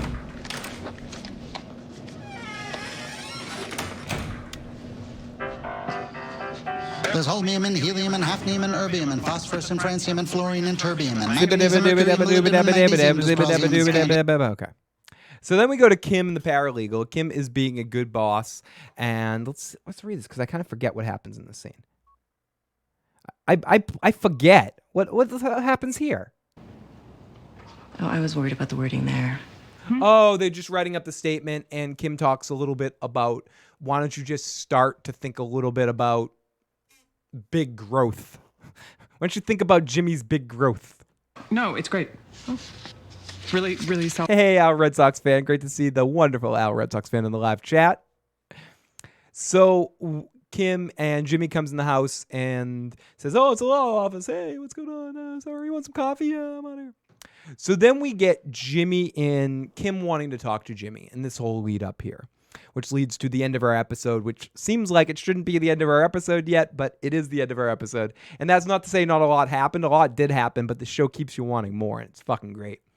She's thinking Jimmy doesn't want to hear it, but Jimmy is like, yeah, whatever. Let's get it over with. Rip the Band-Aid off. So let's listen to this and then talk about it.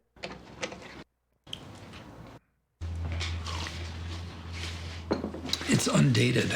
Oh, I mean, I could play the rest of it, but ultimately she says you get $5,000 and gives him $5,000. He signs the paper, smiles, rolls his eyes, but then it gets down to Chuck's letter. And she's like, Chuck wrote you a letter. And she's like, I can leave you alone and read it if you want. And Jimmy's like, no, you want to hear this, right? You're morbidly curious.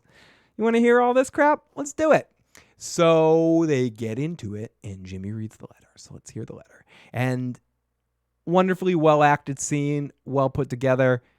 Kim, this is one of my favorite Kim moments in these last two episodes. Kim is becoming a really highlight character this season. I know with Michael McKean gone, a lot of people need to pick up some of the attention and pick up some of the interesting energy going on because Chuck was so much a big... Chuck and Michael McKean were so much of a big anchor for the first 3 seasons of this show. Almost a defining element of it is Chuck and Michael McKean's amazing performance. That all these other actors and all this other stuff that they're introducing, they need to up the stakes. They need to make things feel a little different. And with Kim, they're really digging into her a little bit more this season in these first 3 episodes. And I like it. I love what they're doing with Kim. I said I like it, but no, I love it. I like what they're... Which is it, Phil? Do you like or you love it? I love it a lot. Cool Breeze. This would have been a good opportunity to bring Patrick Kubi back in. It might be too... Yeah. And I agree. A couple people have said that. They need to bring Bill Burr back. They do. They do. They brought the other dude back. They need to bring Bill Burr back. And you know he'd do it. I don't think it's a problem with Bill Burr like being like, oh well, I do that. But yeah, Cuddy was great. He added so much in just his small dynamic on Breaking Bad, but he had some amazing moments in his few appearances. So let's finish this shit off and let's listen to Jimmy talk about Chuck as I eat one more sandwich and we have one more scene. So here we go. Our last scene of the episode. Let's get into it. Okay, here goes. Dear Jimmy, I have left many things on... I do have a bit of a Kim crush. I can't lie. I'm crushing a little bit on Kim. I'm digging on it. Our relationship through the years, rather than allow these unspoken thoughts to die with me, I've chosen to record them here for you. I hope you will take my words in the spirit in which they are intended. I agree, iconic thought. I wouldn't be surprised if this is Kim's last season and Kim isn't so much a part of next season. I think Kim might end up in Nebraska by the end of the season. Or traveling from Mesa Verde and just not a part of Jimmy's universe. And I think next season might be all Gus, Mike, Saul, and even that might start to wrap up. And I think a lot of next season, in my mind, and it might not be this, but again, I keep saying this, I think season 5 will have a lot more to do with Gene than Jimmy. I think we'll see that conversion, and then they're going to deal with what happens to Jimmy at the end. I think that's really important to them, and I think that's where we get into something new. And I think the conclusion of this series ends in Gene. It doesn't end in Jimmy becoming Saul. I think that is included in the end, like Saul opening up the business, setting up all that crap. But I think the real conclusion of the series is what happens to Gene, what happens to Saul in the black and white timeline, the post Breaking Bad timeline. The fact that we don't even know how long that's been. That's something else that they were saying in the Breaking Bad or the Better Call Saul Insiders podcast. We don't know how long it's been that Gene's been out there. We don't know if Walter's even been caught yet. And how much, like, that time is vague of how much time Jesse was being held captive, to when Saul escaped, to when Walter came back. I know we know it was a year, but it's just interesting. We don't know in the Jimmy timeline, has Walter been busted yet? What's going to happen with the feds once they get Walter? Are they going to be upset that he's dead? So they're going to try to go to all his co-conspirators? Where's Jesse? Will we see Jesse in that timeline? Is that possible? Probably not. Wouldn't make a lot of sense. That would be hella, well, I'm going to sound like I'm from the West Coast now. That'd be hella convenient to just have them. See, every word has a purpose. And that place right there saying hella instead of wicked made more sense. It'd be hella convenient for them to have Saul bump into Jesse somehow in the future timeline. But I wouldn't mind cutting over to Jesse in that timeline to see how his story concludes too. There's no reason we couldn't do that in that timeline. So I think next season to me ends up a lot of that shit. So I wouldn't be surprised, to bring it back to where this stemmed off from, I wouldn't be surprised if the Kim storyline essentially ends this season and she doesn't really carry through till next season in a similar way that Chuck ended last season. All the parts that connect Jimmy to Jimmy are going to be gone. I remember quite clearly the day you came home from the hospital. You can't imagine the joy on Mom's face. I can honestly say I never saw her happier than she was on that day. Lindsay says, Kim has really grown on me this season. I've really cared for her character until now, probably because her story didn't interest me in previous seasons. Lindsay, I'm pretty much the same. I think I like Kim maybe a little bit more than some, but this season, these 3 episodes alone, her character, her personality has just meant so much more to me and been just, I think, so much better. Holy shit. Al, Red Sox fan, the Super Chat donations mean more than you know. It helps me be able to keep doing this, or all our patrons that help support us on a month-to-month basis, or our PayPal donations, or any of the ways you can help the channel grow. Al, Red Sox fan, you have been one of our longtime supporters. I cannot give you enough thanks for all the awesome donations, super chats, and positive energy. So, Al, Red Sox fan, in the best way, in the Boston way, go fuck yourself, you motherfucker. Love you, buddy. Time to spin the wheel for Al, Red Sox fan, twice for that $20 super chat donation. That's some big bucks for me, man. That's fucking gonna feed me for 2 weeks, man. And that says, what's it landed on? It landed on some drum fun. So Al, Red Sox fan, gets some drum fun. It's quiet. I got to be a little quiet, but let me bring my drums over to me. Come to me, drum. Come to me. Let me turn up the volume a little bit and give Al, Red Sox fan some drums.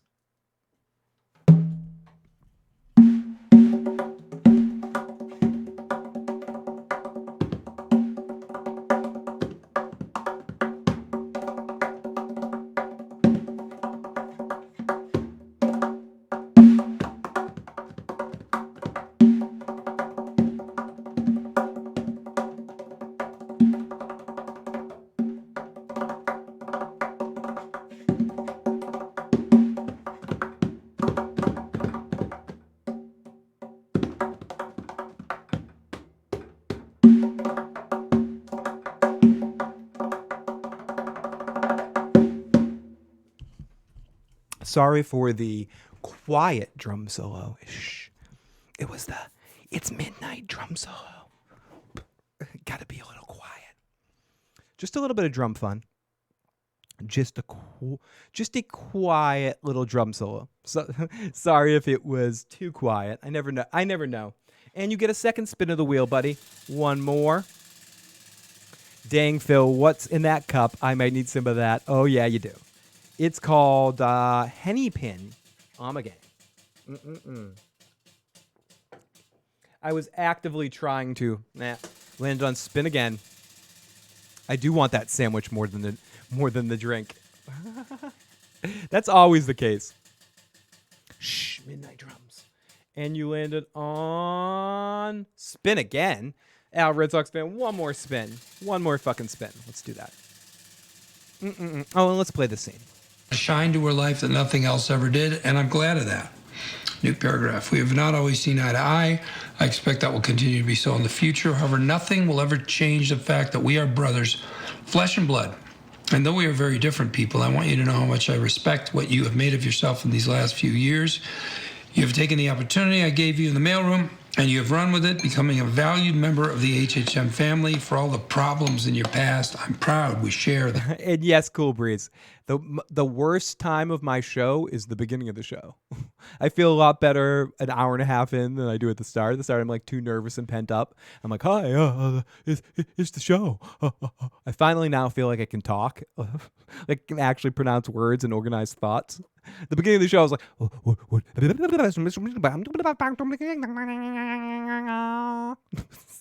some could view every podcast on the slow process of me going insane by the end of the show, and I try to live up to that every week. You know, I try. And you've been listening a long time, Cool Breeze. You're one of our first listeners, buddy. I mean, if not our very first. You date back to the Breaking Bad days with me and Gotti. So it's great. It's great to still have you here. It means so fucking much, man. McGill.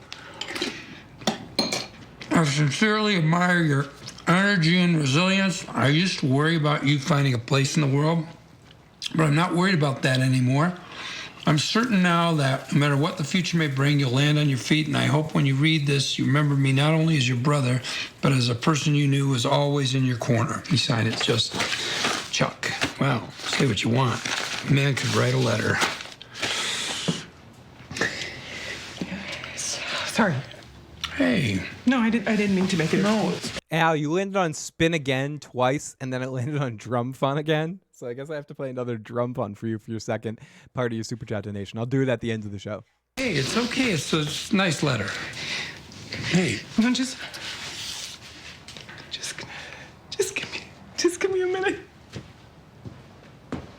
So that Kim has an emotional moment where it all comes crashing down on her, and she starts to feel everything coming together. And she starts feeling that Jimmy's coldness makes it even more emotional for her.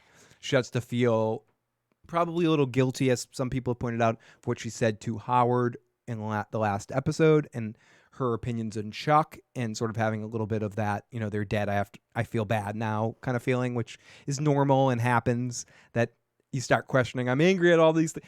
If someone does some fucked up shit to either someone you care about or to you, and you don't really have time to deal with that fucked up shit with that person, and then that person dies, maybe in a horrible way, or suffers some sort of big trauma in their life and gets fucked up.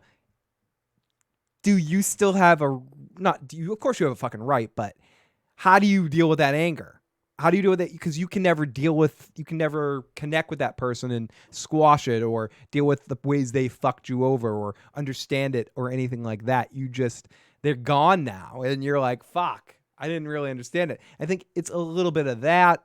But I think mostly in this moment, it's Jimmy's coldness and cavalier attitude reading this triggers her feeling that there is no future between the two of them. It's that panic moment that I can't really be with this person long term because they're fucked up, and their emotional fucked upness is gonna bring me down too, and I need to choose my career. What am I doing here? And I think it was a panic moment in a lot of stuff. I mean, you can analyze it in a lot of different ways. I think Kim, the actress, is just adding a lot of different layers to her character post that car accident. I think that car accident is the best thing that happened to her character, and I think it's triggered a lot of more subtleties in who she is. And I think that always existed, but so much of what we've seen of Kim so far is her pushing that away and focusing on, you know, having to be an individual, having to worry about her career first and everything else later. And all of that, her separating that, moving that along, and now dealing with wanting to connect with Jimmy, kind of thinking about a different life and slowing down, going to Blockbuster, getting some videos, relaxing, whatever. All of that getting fucked up because of what happened to Chuck, and seeing Jimmy shut off and not being emotionally unavailable, as a couple people were saying earlier, as a good way of saying that. Thank you.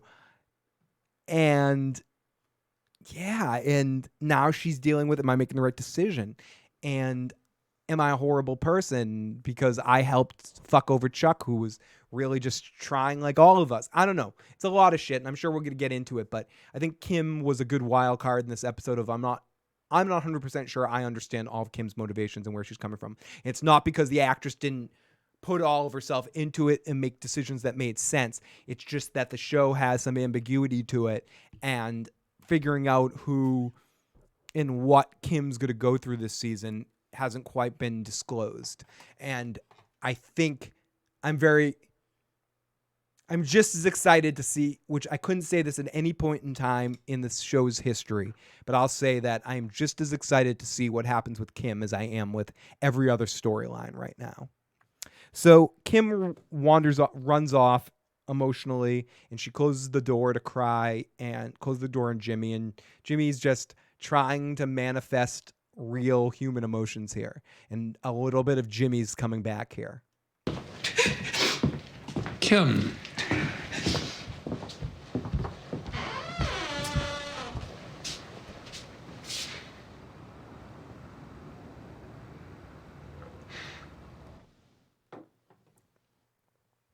Pick what you want. That's fun. Fine. Time for me to... Whoa. Oh, shit. What makes it a tragic situation that Chuck killed himself? No doubt someone's suicide is a real gut punch because there'll always be, it's my fault, I pushed him over the edge. She's greatly bothered by her role in Chuck's decline. DJ, have a good night. Good to see you, DJ. I am finishing things off very soon as well. That is the end of our episode, as Jimmy just sits there shocked as Kim goes and closes the door on him. And that's the end of our episode. Ends it on a point where you don't really want the episode to end, but it ends anyway. And it's like, fuck, don't end right there, you asshole. That sucks. But the episode does end, and that's our episode of Better Call Saul. I thought a really great episode. As with, if I'm doing a rankings of the episodes right now, 1 through 3, I would say they're going right in order for me. I like this episode a little bit more than the last episode, and I like the last episode a little bit more than the first episode. And that's how the season should go. I like the excitement. I like the energy of this. And you know what I like even more than all of that? I like voicemails. And I got one for you from Big J. Hey, Big J. I'm just watching your recap right now. I got it a little late. I apologize for that, but hey Phil, with the show tonight, I enjoyed it, but I feel like this is the first time in 4 seasons of Better Call Saul that I'm starting to get a little confused.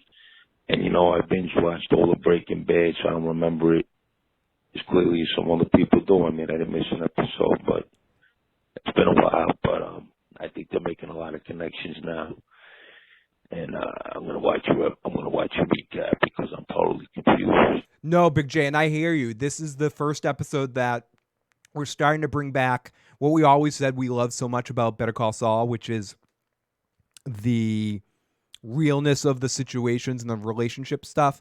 That's becoming even less a factor and got concluded with the Chuck situation. It still deals with Kim, but now we're getting into that bigger universe, pulp, interesting, weird dynamic shit of the Breaking Bad stuff. And I don't blame you for being a little confused. I was confused a couple of times this episode too. I know the chemist was the guy from Breaking Bad, but when Don Juan said to Gus, you got to find the supplier on your side of the border. Was he talking about Walter White? No, he wasn't talking about Walter White in that moment. Walter doesn't exist yet as a active force, but it is basically setting up why Gus eventually sets up his own dynamic. So it's more of like a call to how the scene is set for someone like Walter to take over later. So it's saying that everyone else is shit. So when Walter comes in and starts putting in his good shit, it's why the whole scene gets fucked up. Because in all of Albuquerque, other than Gus's stuff, you got no better than 60%, where ultimately Walter's is what, like 90%, 98% or something? I thought it was weird the way it ended with Kim crying, and that was just it. Like, I don't know why she was so upset. And just a lot of connections now with, like I said, with the chemist. Yeah, and with the Kim stuff, I mean, it's very left out in the open why she was crying, and I think that we're gonna find out a lot more by the season's end, and these emotional moments that she's having will make more sense to us later when we know more what Kim's thinking. So I agree with you. Like, at first I'm like, what the fuck, and then I think it had a lot to do with her feeling guilty and her realizing that Jimmy's such a cold-hearted bastard, or can be, and if he can do this about his brother, he could easily cross that line with her too. If you saw someone you care about a lot reading a letter so cold off and, eating food and smiling and making jokes in that sort of moment and not even seeming like they're deflecting, but just seeming like they're completely oblivious to those emotions. For me anyways, how I interpret it is more of her being so sad that she loves this person so much and it's not going to work because she can't deal with a human being this detached. At least that's my perspective.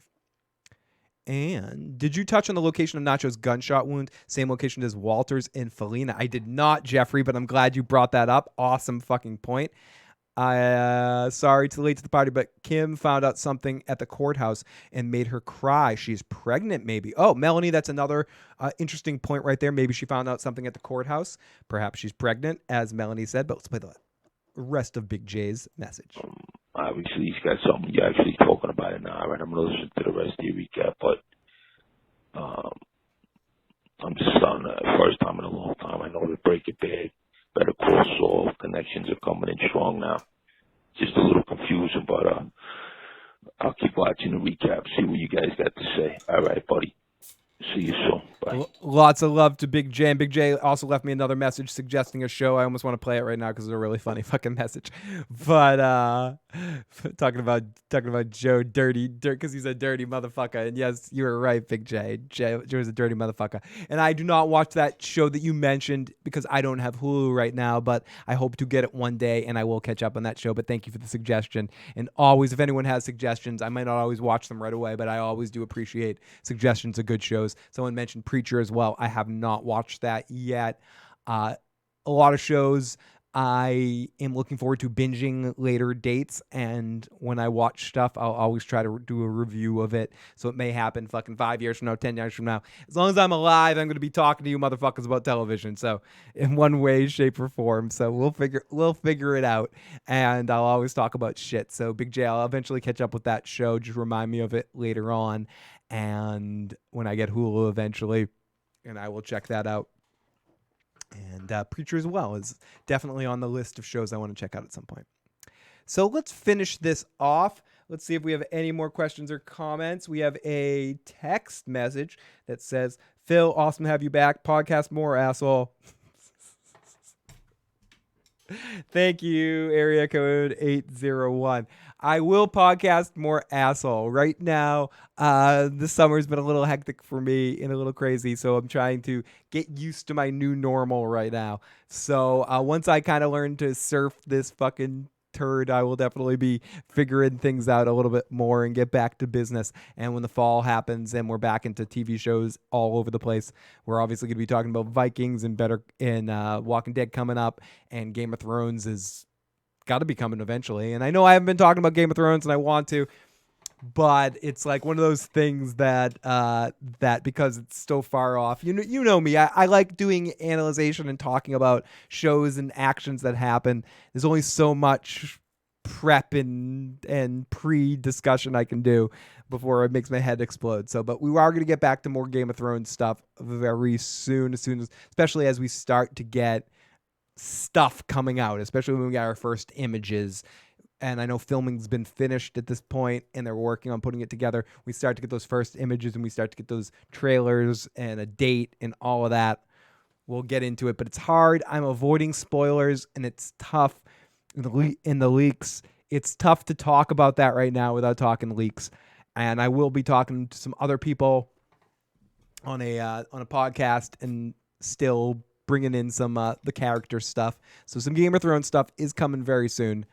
So because I know a couple people have been asking about that, we will be doing some Game of Thrones stuff very soon. And Sopranos with me and Matt will be coming this week or next week.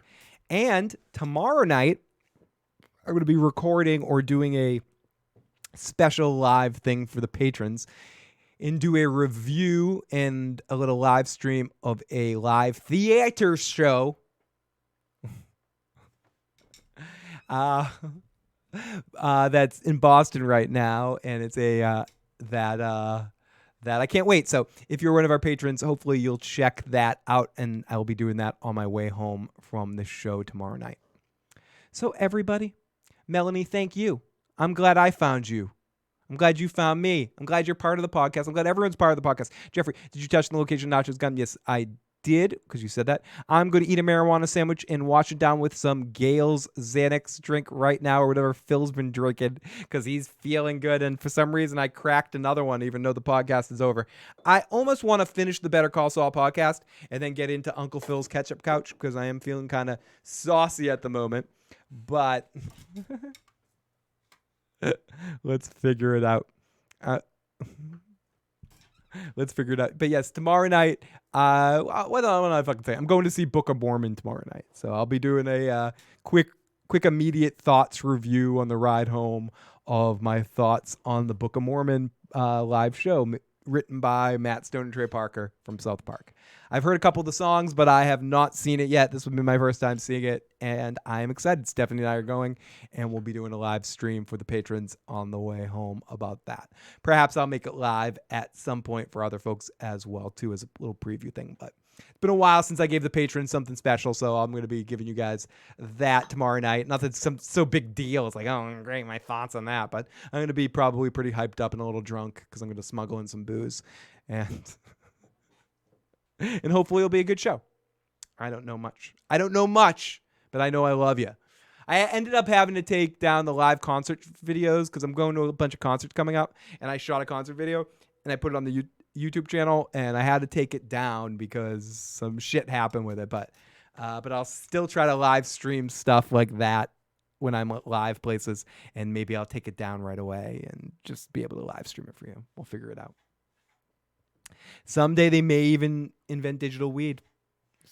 Synthahol, as long as it's not fucked up. Okay, so everybody, if you're here for Better Call Saul, thank you so much for joining me for the podcast. If you haven't already, hit the like button, hit the subscribe button, share the channel with a friend, hang out, join the party. I'm a goofy bastard. Shows are very rarely just about the shows. Thank you, everybody.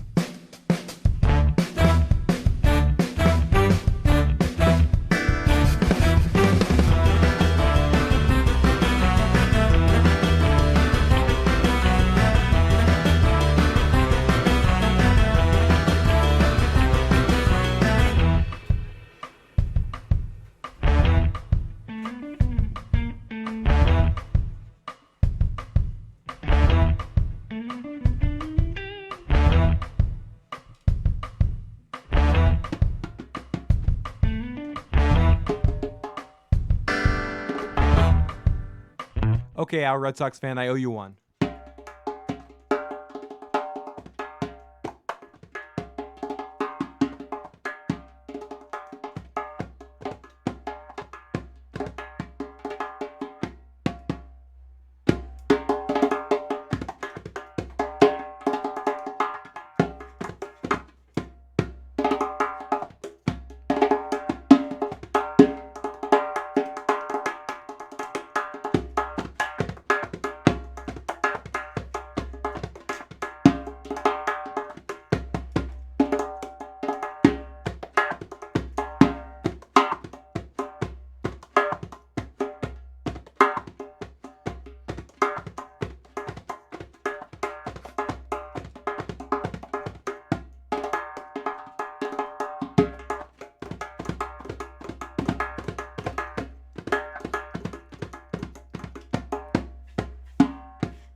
See, I could do this all night. See, that wasn't so much of a drum solo as it was drum fun. And that's what I tried to put up there. That's why I'm not saying drum solo, because I can't play too loud and crazy and go. That was probably pushing it a little bit, anyways. But sorry for the little chill. That made me want to chill out. That made me want to just lay down and eat a sandwich, hang down by the fire. I want to hang out down by the fire. So good night to all the live motherfucking chatters. And if anyone's here for Better Call Saul, bye-bye. Hey, everybody. This is the after show. I'm Phil the Issues Guy. I have problems, and I don't want to go. So I want to babble to you guys just a little bit more so I can finish my drink and not feel like I'm drinking alone.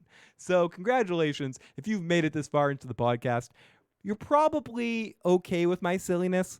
So you've gone far enough that you can proceed a little bit further down this choo-choo toilet of poop.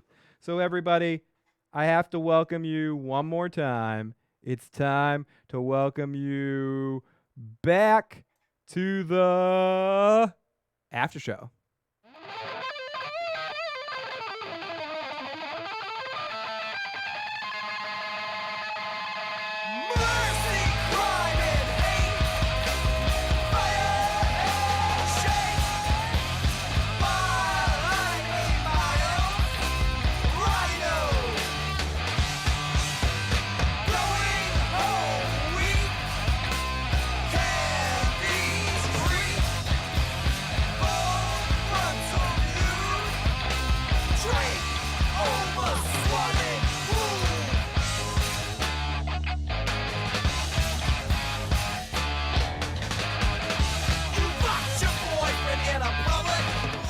Okay. I'm not going to be on for too long, but I just want to finish my drink. And I need you guys here to deal with that shit. What? What are you saying? We need to be cut off now? The show is over? I don't want the show to be over. No, great spending time with all of you live motherfucking chatters. You guys are awesome, and you guys are great.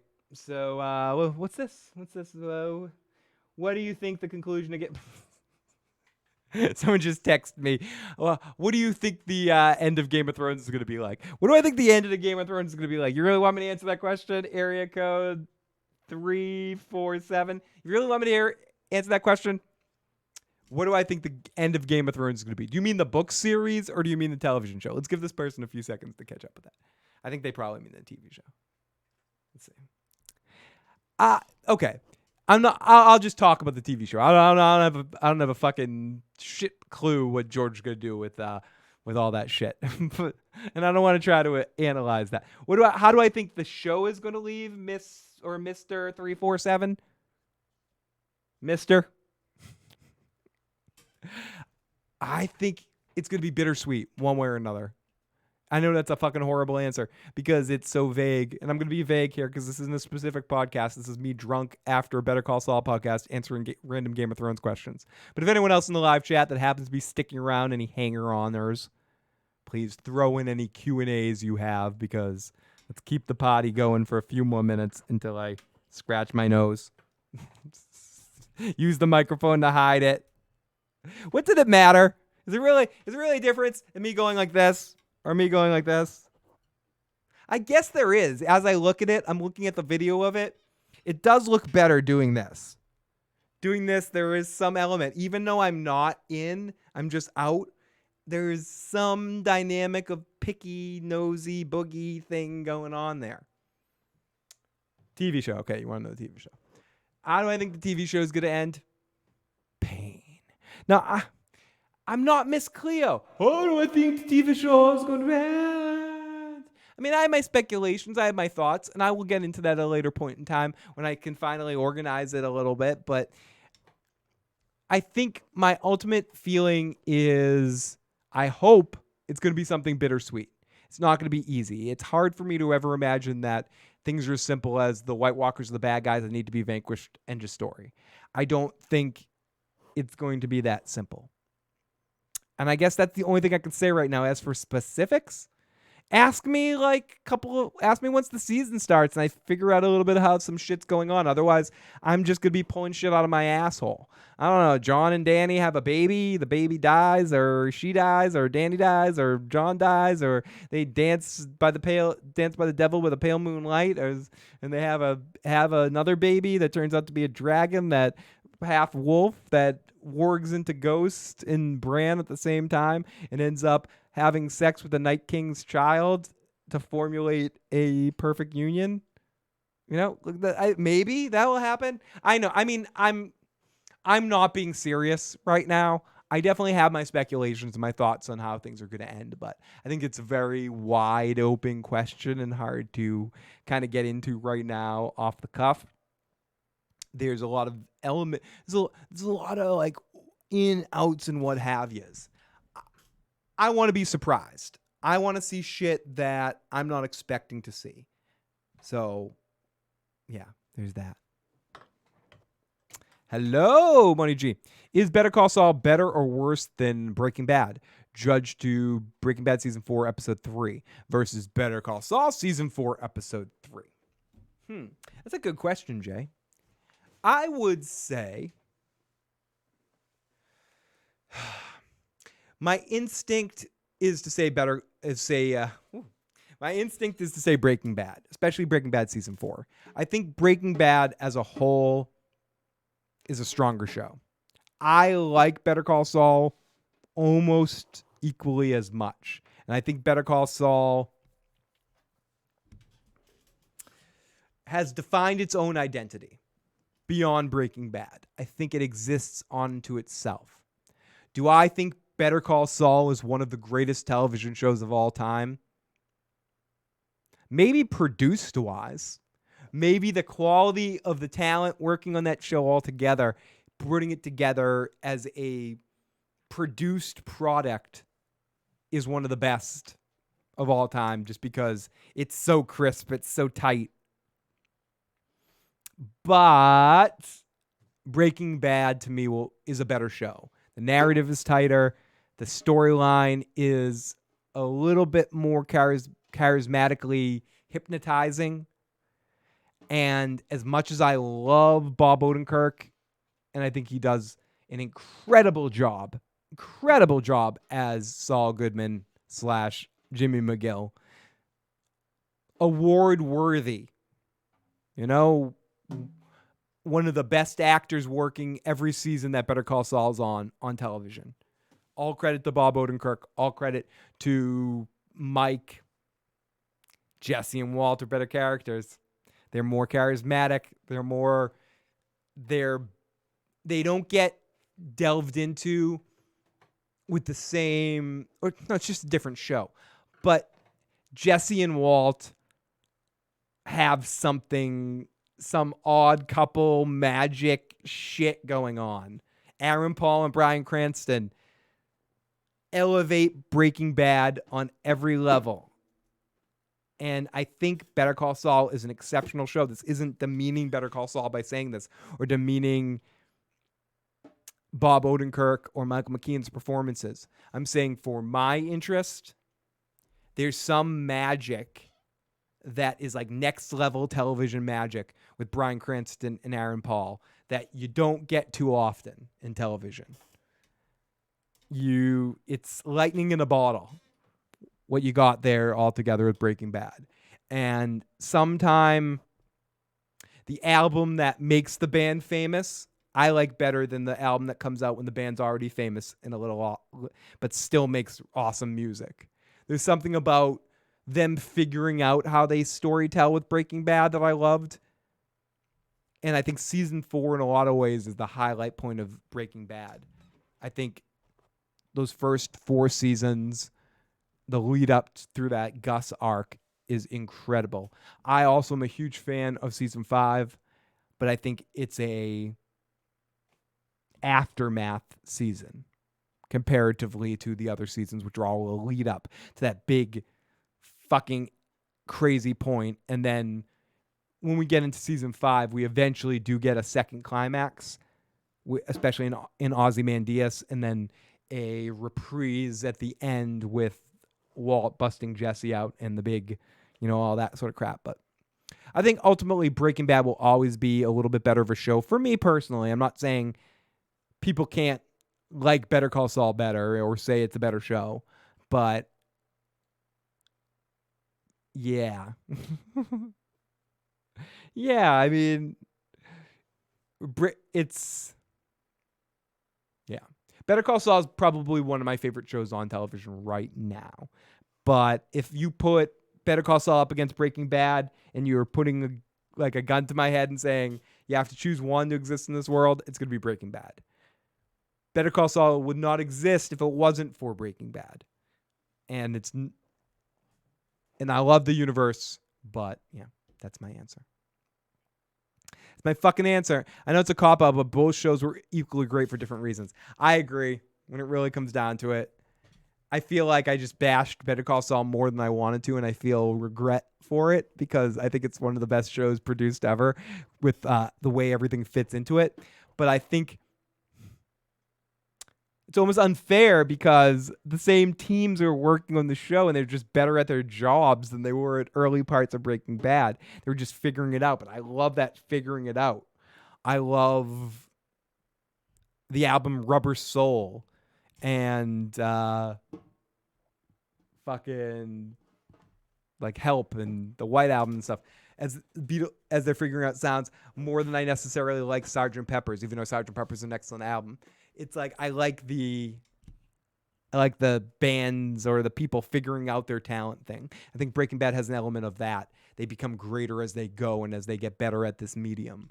And I think with Better Call Saul, you benefit from the team being so good at what they do and making the greatest television show of all time. So they're like, oh yeah, we're going to continue on with that. We're going to have the same pedigree of the greatest television show of all time and basically just keep it up with another group of awesome actors, but keeping the same emotional feel while having a different tactic, the way you tell storytelling and being even more of a character study and like a slow moving character study of diving into, of deflecting emotions. And I don't know, it's so much fun. Could Better Call Saul work as a sequel to Breaking Bad, pick up where Saul after Breaking Bad ended? I don't think it could work only alone as a sequel. I think the Gene stuff, the black and white shit that we get at the beginning of every season works in that context, but I don't think there's enough to expand upon to have a whole series based on Saul in that timeline. I think they need to finish. There's only so much they can do with that. And I love the guilt that they've been playing or the pressure of him feeling like he can get busted at any time and that crazy attention that he's feeling. I don't think that's big enough for a series completely, but I like how they're flashing to it back and forth. I think